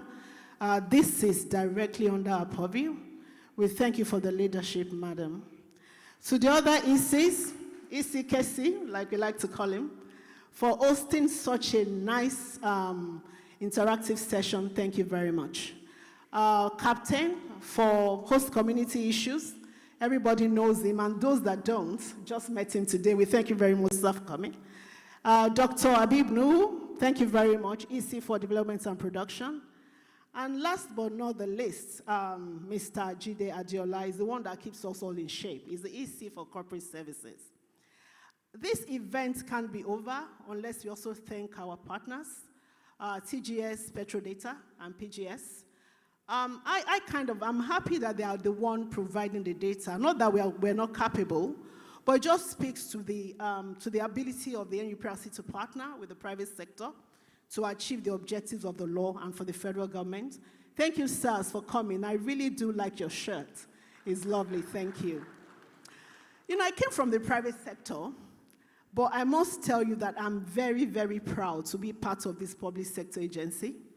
I'm sure you will agree to me today that we have a crop of highly intelligent people. They are super smart. I'm a lawyer, but I always like getting into their technical discussions because by the time I leave, I've learned so much. Mr. Inyang, thank you very, very much for the leadership. We appreciate you. And you could see our very, very able Mr. Abdullahi. He had an answer for everything, even legal answers. I hope that you would end up taking a degree in law. I thank the team. They are very, very hardworking. You wouldn't believe the number of hours that goes into these things. We're working consistently. Christmas, we were awake. New Year, we were there. I thank you all very much. And I thank the MC, Richmond. We called you at very short notice and you came. And if I've missed out anybody at all, it's my omission, not that of the Commission. Please forgive me. Thank you, everybody, and we hope to be here with you soon. And I believe that this will be a success, and I'm very, very grateful for everyone for coming, and I do appreciate you. And I say good luck to all of us and to the Federal Republic of Nigeria. Thank you. LA might just remain on stage. PAMSEC, CCE, all the ECs, please, can you go on stage for a quick group photograph to keep this day in a... once we take this shot, I will want one rep from PGS and TGS to come on stage, one rep each from the two companies. Once they're done with this one, I need one person from, once they're done with this, yeah, go on stage, sir, on stage, please. Engineer Zakaria B., the General Manager Joint Ventures for NAPIMS, representing the Chief Investment Officer. Thank you for being here. I didn't have good afternoon to you. Good afternoon, Mr. Sangster. It's good to see you. Happy New Year. Happy New Year. Interesting. So the two of you will join them once they take this shot. Just one each. Okay, you will go. Fantastic. Who is going? Ogawole, you are going for PGS. Okay, fantastic. Right. Let's have this one first.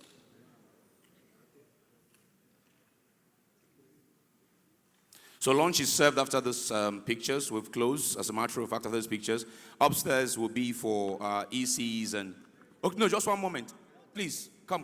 One more picture. Okay, please, quick. One more picture. You're part of those making history. With just one more picture with your multi-client partners, and we're done. Just one more picture with them. I want one here, I want one the other way, exactly. That's it. Not just because of space, I wanted one. Or you want them to, it's space, okay, they want you to come. It's, I was looking at space.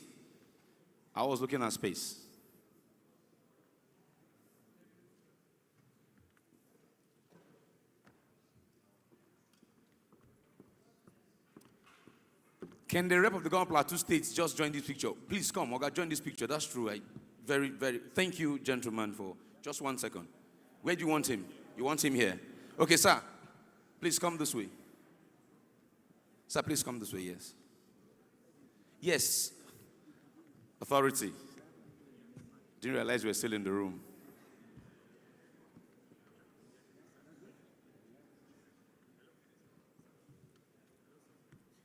Okay, Zachary, can you come to the front real quick, please?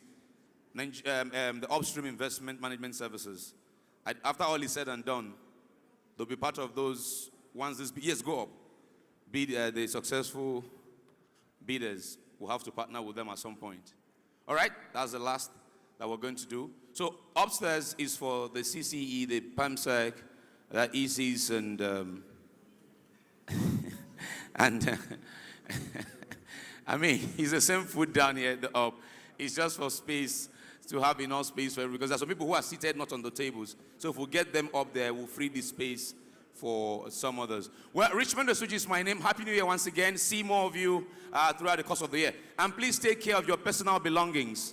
Please take care of your personal belongings. As you're rising, rise with them. Congratulations to the NUPRC and to all who are bidding, and most importantly to all who will be successful. See you next time. Bye-bye.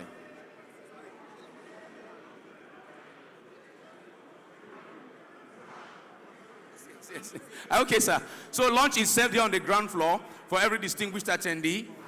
To my left, to my right, we have about 3-7 points on the ground floor. So look for the one closest to you. And upstairs, we'll have for the CCE, the PAMSEC, the ECs, and some other...